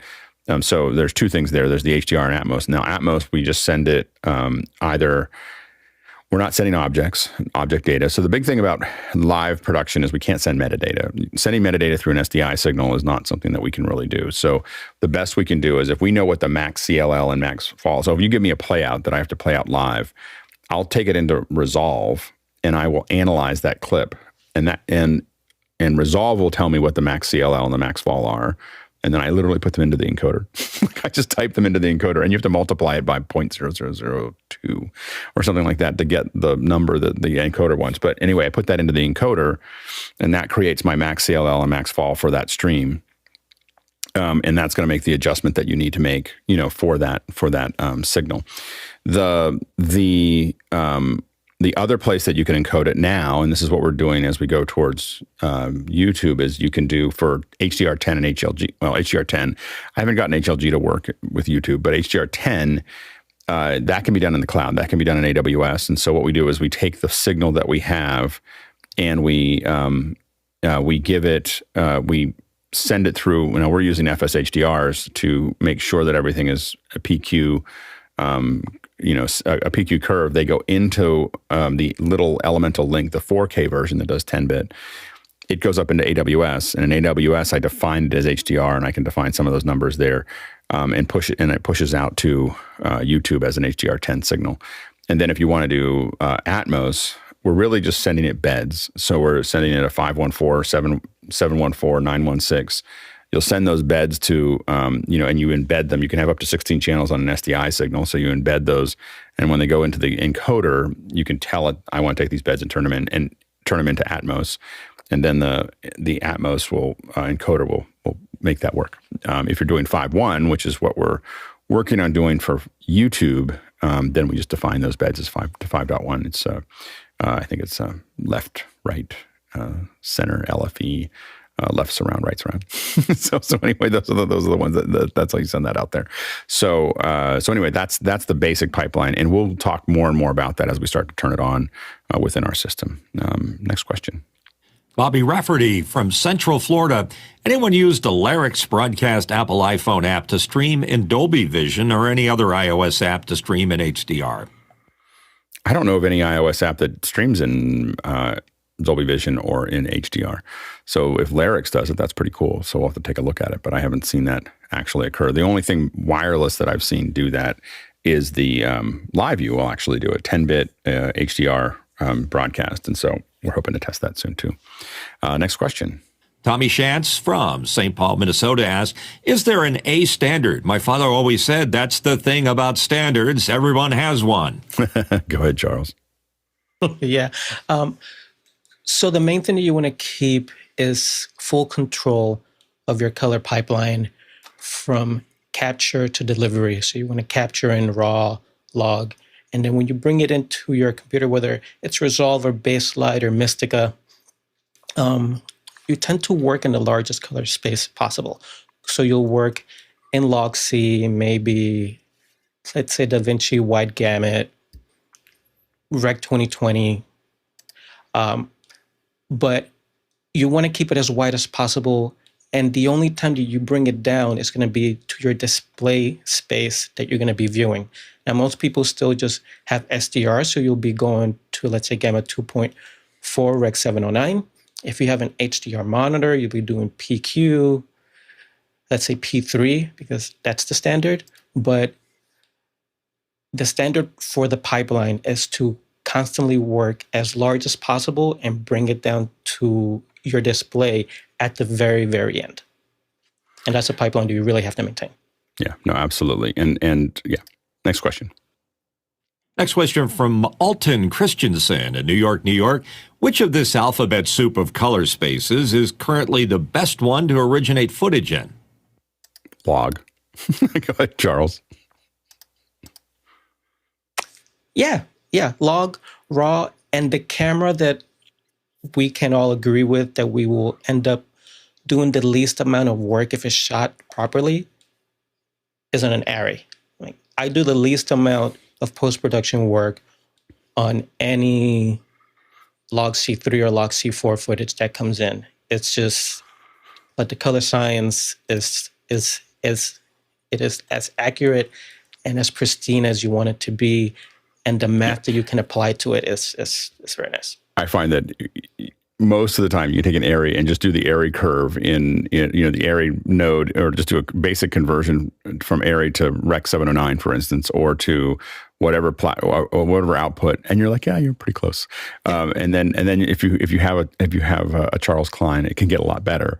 But as a user with Arri, the one thing you know is you can just open it up and make the conversion, and it's going to look okay. Like most clients will go, oh, that looks really nice. Go ahead, Mitchell. Yeah, I agree. The Arri certainly looks better, but on specs, the Venice is better. So the question is, do you go by thinks or specs or what? How do you do that? Is it all a subjective call? Well, about 70 to 80% of all major films are shot with an Arri. So I think that they've made decisions about that.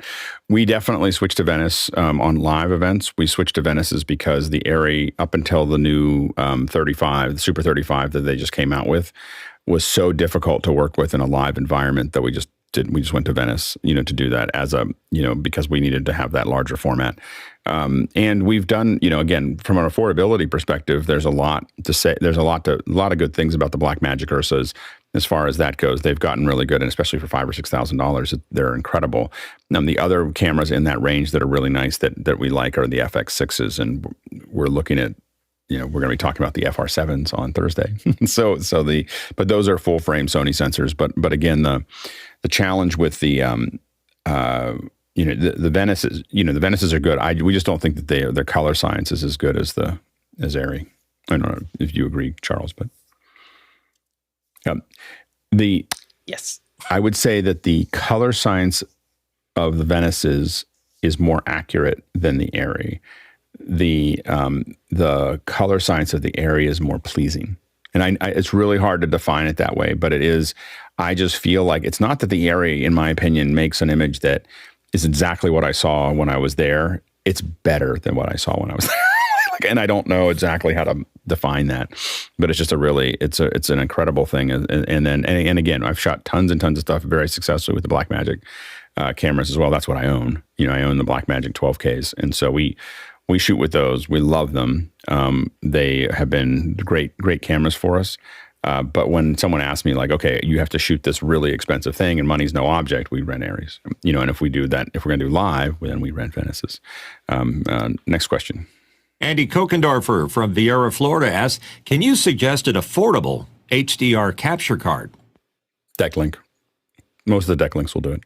It's just, they don't capture the metadata. So you're not trying to capture HDR10. You're just trying to capture, they'll capture Rec 2020. So again, if I was going to capture something, you want something that's going to be able to capture the 10-bit. You're going to want to have something that supports the Rec 2020 space. And then you want to capture and log. That's what, like you capture the log data live out of the camera. And normally what you want to do is actually capture in the camera, just capture it in RAW. But if you can't, then those are the ones to use. Next question. Dave Troutman, Edmonton, Canada. I wonder about the burnout of monitors if they're overdriving the brightness to manage HDR at high nits. Or do I have this wrong? Charles. Yeah, so most mastering monitors are OLEDs. The king is still the X300, which is no longer being manufactured. If you have one of those, you hold on to it for dear life. The next OLED was the DM250 from Flanders, and then the larger one is the XM55-1U, which is the one that I have up on my wall. I do concern myself with some burnout, so I use it only when I need it. It does have a capability that if it notices that I haven't changed anything on the image, it will dim itself, right? And then come back once I start to grade. But over the long term, you will see some drifts. You have to calibrate. Most of these professional OLEDs, they do have a half-life of 20 to 30,000 hours. And usually by then, depending on the usage, there is something new in the industry that you are going to move to, or the monitor has paid for itself over and over and over, so you don't mind getting another one. Just get another one. Yeah, exactly. Yeah, it's a concern. Yeah, and with consumer monitors, OLED is the thing you really have to worry about, and you should really consider like 15 seconds, the longest you want to leave something up there for a consumer OLED monitor. And so what you don't want to do is watch MSNBC on your OLED monitor. Get a cheap monitor for that because all that stuff going across the bottom is going to burn right into your monitor. So the main thing is that we're really sensitive to it. That's why we've been talking about, like, when you look at our countdown clock, it looks a little dark. It's not all things are going to burn in. It's things that are bright that are going to really burn in there. So bright whites and so on and so forth. So you'll see our countdown clock is kind of low because we're playing with what are we going to deliver for HDR as we get ready to do that, to make that work. So something to think about. Next question is from Alton Christensen in New York. And Alton asks, what application has the best HDR color workflow? FCP, Premiere, Resolve, or something else? Go ahead, Charles. I would say Resolve, Baselight, and Mystica.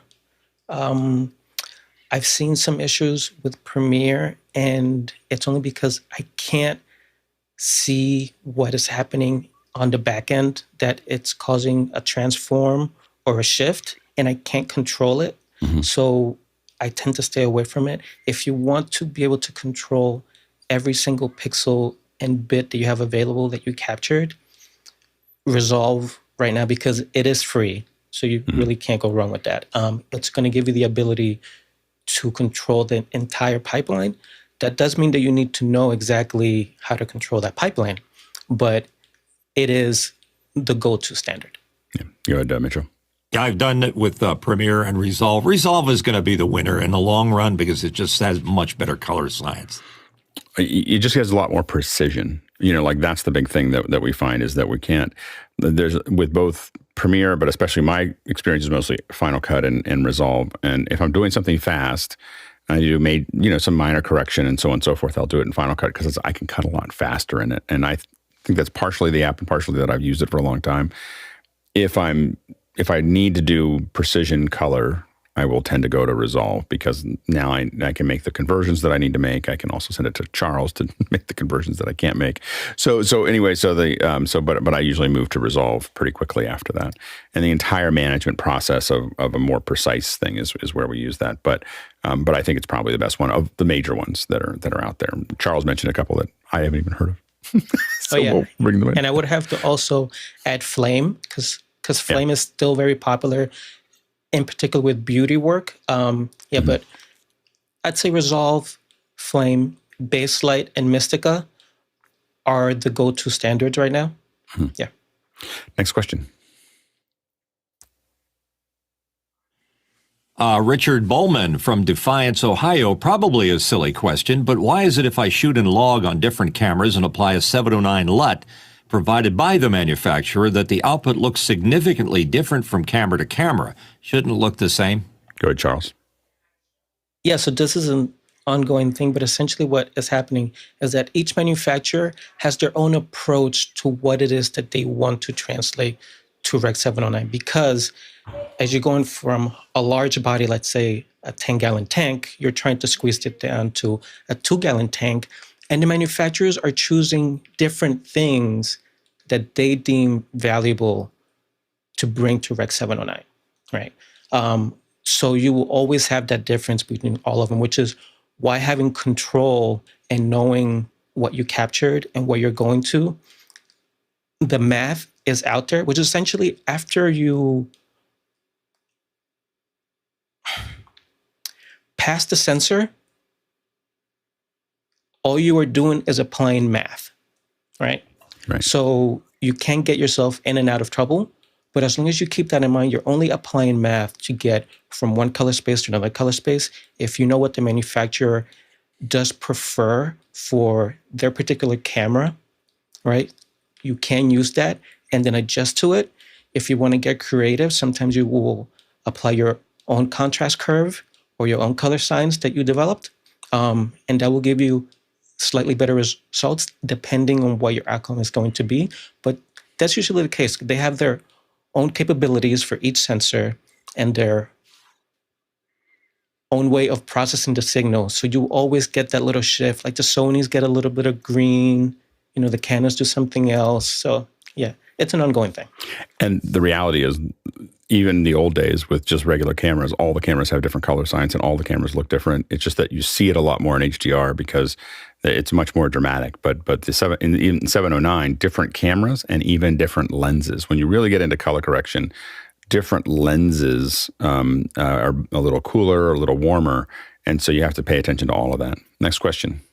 Next one from Douglas Carmichael. What role will the FS-HDR play in the office hours production pipeline? Will it create HDR from SDR? Yeah, exactly. So what it's going to do is, as we stack there's a couple different things we're going to do. One is, in the beginning, what we're going to start doing over the next couple weeks as we start to experiment without the new ones, we're going to take SDR and convert it to HDR. And that's what we've done in the past, and we're going to start doing that again. In the future, what we hope to do, if we get we're looking for a couple of FS-HDRs that are going to be lent to us. We want to be able to color correct every panelist individually for HDR. So we tweak every panelist. And in general, my goal is to build a LUT for every panelist eventually, so that we just apply, the Charles LUT or the Mitchell LUT or the Tom LUT, and on each one of and we automatically just say, well, we have this person coming to this input, we're going to give them that LUT. And the idea is that we really, as long as if they change their background or change their scene, then we have to just do a raw conversion. But if they stay, day in, day out on the same location, we're going to get the most out of their image. Then we're going to pass that back in. And the idea is that then the constellation will all work in HDR. That means that all of our playouts are HDR. All of any live cameras coming in from a live view or from a scene are HDR. And then we would go back out and then take another FS-HDR and go back down to SDR for the SDR feed and take the HDR one and send it out. And so that's kind of that's where we're trying to get to.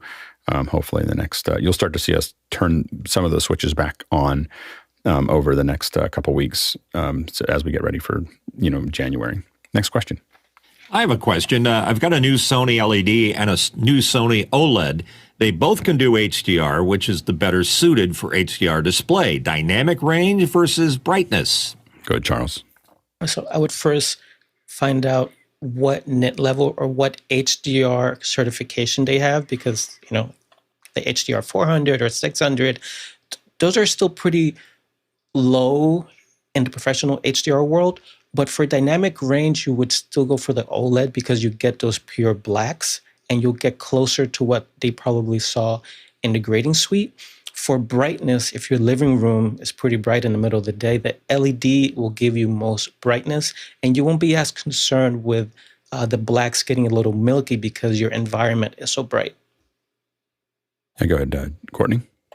The technology is technology is a changing right now, and a mini LED and even some of their OLEDs aren't necessarily OLEDs. They're not necessarily a phosphor or a LED that emits a certain color like blue, or red, or green. They'll go with a UV LED behind a quantum dot filter, and this gives them the color so that they have more evenness of aging, that you don't run into the problem of the OLEDs originally had with blue aging out much quicker than the other colors. So, and those can generate much more brightness. I think my QLED is a similar technology, only they don't use an individual LED for each color pixel. They use a single LED, UV LED for 3 pixels, and then they use local dimming to achieve your black levels a lot easier. And those can generate much higher output if you need your 1,000 nits. The OLEDs have a difficulty in hitting that high brightness that's required for full HDR, I think. Hey, go ahead, Mitchell. Yeah, they've kind of changed some of that science, Courtney. For example, on the new upgraded OLED from Sony, what they do is they have a processor called the X1 processor that adjusts the brightness in the areas that need the brightness. Now, I think that a colorist like Charles would be concerned that they're messing with my hard work on grading that film at the computer level or the AI level. But for the most part, it's bright enough, but I just like that dynamic range more. Next question. Next question in from Alton Christensen in New York, New York. Any favorite YouTubers or training discussions on all types of these HDR, HLG, and Dolby Vision workflows? Go ahead, Charles. So on YouTube, you have to be careful because to really get a good sense of HDR and what it can do, you really need to have a monitor that can show you what it can do. And those are very few and far between. Not a lot of people are spending $30,000 on a monitor, especially if they're on YouTube. For a lot of information on HDR and Dolby Vision, go to the Dolby website. They do have a lot of free information and training that is pretty great. And when I first started, I would just read as much as I could on their website. And then if you want to go and get certified, it's not a hard process. It's technically a little challenging at first, but once you get through the rigmarole of all the phrases and the wordings and what you have to do, it gets a lot easier. And then going forward, it's going to be the thing to do. But I'd go for the Dolby site. There's a lot of good information there. Next question. Bobby Rafferty in Central Florida. Are current Apple iPhones and iPad Pro considered HDR screens, if not technically? Go ahead, Charles. So I'd say that the iPads in particular, and a bunch of us in the middle of the pandemic used these to get through HDR productions. If you render a PQ file, it will trigger the HDR on the iPad and it will show you. Right now, for a consumer display, it's technically first, and second is a far behind. Yeah. These are amazing displays, and for what they can do for the price, you can't beat it. Yeah, it may have some foibles from a high end monitor, but man, you got to spend a lot on a monitor before you can match the accuracy of a phone and an iPhone and an iPad. Like it's not a trivial amount before you start getting into something. When I'm streaming HDR the thing that I pay attention to the most is my iPad. Like I just look at the HLS the HLS stream on my iPad or my YouTube stream, whatever, and I'm looking at it and making decisions about what we're doing, what's working, not working on the stream. We can do a lot of things before that, but that's going to really tell me how people are going to see it, or the best possible way they're going to watch the stream is most likely going to be through that solution. So they're really impressive. Next question. Arshid Trivedi from Daytona Beach, Florida asks, what can YouTube do to better their video quality? They're in an HLS, right?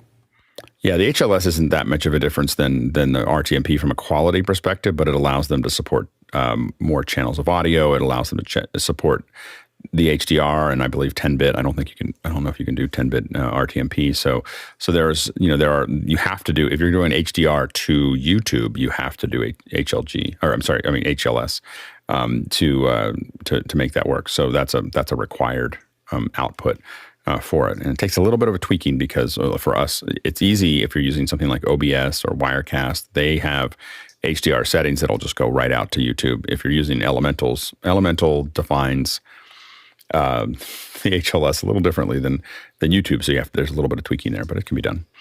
Next question. Douglas Carmichael asking, SoFi Stadium touts their full 4K HDR production pipeline and HDR-capable LED video board. Is there any advantage to HDR in large venue environments with long distances between the screen and the viewer? Absolutely. I mean, in fact, in some ways, it's even more. When you look at an LED monitor, if it's really good, an LED screen, I've seen some that are HDR. The main thing is it's just all the tones, like the sky, the fire, the any kind of clouds or smoke. All of that's going to look way better on an LED wall that has HDR that can support that dynamic range than it does on an SDR. Go ahead, Courtney. Yeah, and remember, a lot of these LED walls are in stadiums where you've got sunlight. So your eyeballs are competing with the brightness of the sun and the brightness of that LED screen. And it can hold up much better in a sunlight lit stadium. Yeah. Next question. Douglas Carmichael finishing up here. Does the free Resolve version have the HDR analysis features, MaxCLL and others, or do you have to have the studio version? Go ahead, Charles. Yes, you can do I believe is a L0 or L1 analysis, and it'll give you those numbers. The only thing that you won't be able to do is do any trims to change the metadata, but you should be able just to at least get the max fall and get a baseline to what your grade could look like. So you get that in the free version. Yeah, the free Resolve is pretty amazing. Like you can get an awful lot done. You can build your LUTs. You can build, you can do these types of things, doing just the basic analysis for it. So it's pretty good. It's a pretty good deal. All right. Thanks, Charles, for coming in at the last minute and adding a little extra color to the mix. So like just as far as giving us a little Mickey. More. Yeah. Oh, Mickey say, Morpheus fighting Neo. So anyway, hey, Charles, what are you doing? Yeah. Like we need to get in here. So it's great, Charles, to have you kind of talk a little, when we're talking about the color space, when we're talking about HDR, it's really great to have you in to really expand on it. So I'll get better at telling you in advance. I figured, well, if he wants to come in, he'll come in. I didn't want to bug you, but I didn't know it was happening. I was actually trying to deliver something to a client, and I got the message from Mickey. So I quickly set off renders on a different machine. And I was like, good. Okay, let me see if I can get ready. Yeah. Well, hopefully we'll be able to drag Charles into more of these conversations, and I'd like to talk about HDR at least once a month, just to kind of keep on, because it's not, for me, it's been something that slowly sinks in. It's not something that I like you have one session or you read one book. It's that you're kind of like constantly, you're playing with it, you're talking about it, you're looking at it, and you say, oh, I understand what that means. So my recommendation to everyone is just keep studying that. We're going to keep on talking about it. We'll probably bring in some other experts to talk about it. And we'll lean on Charles whenever he's available. We'll start scheduling them around Charles's schedule, make sure that it all works. So it's really, really great to have him. And thanks to the rest of the panel. It's just first hour went great. Second hour went great. It's great to have you here. We can't do this without you. Thanks to the producers. I wasn't sure. When I got to the top of the hour with two questions, I was like, I don't know if we're going to make it. Like, this could be really short. That's why I warned you. I was like, this could be really short. But the producers came in full force and had asked a lot of great questions and kept the conversation going. So thanks for that. And keep thinking about those questions. The best thing to do is have a piece of paper, notes on or whatever you keep those on. And when you think of anything that I just don't quite understand how that works, write it down. Just put it in a notepad, write it down somewhere. And then if it's a first hour question, throw it in. If it's for something specific, keep those. And when you see them and just start throwing them in. But really, that really helps because you're going to get a lot more out of what we do if you do that. And of course, thanks to the incredible team on the back end making all of this work. It's really an honor to have all of you putting this together every single day. It's just incredible. So thank you to the contribution. Tlaloc traversal today, 42,000 miles, 68,000 kilometers. That's for scale, 387 million bananas. So just kind of keep it all in there. So, all right, stick around. What are we? Oh, anyway, sorry, something else. So anyway, so we're going to jump into after hours.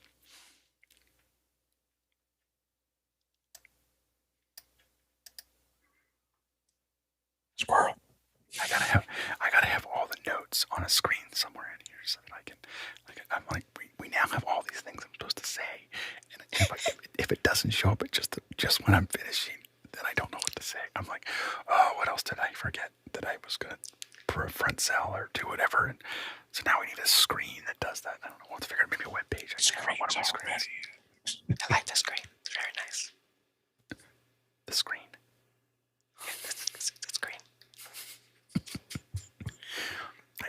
Courtney, I'm still working on the power supply. It's hard. It's very hard to find it. I can see why you gave it to me.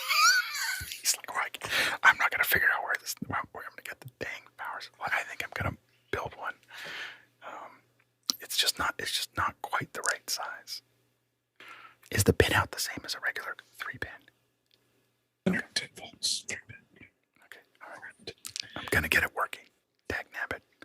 Clip leads work, I tell you.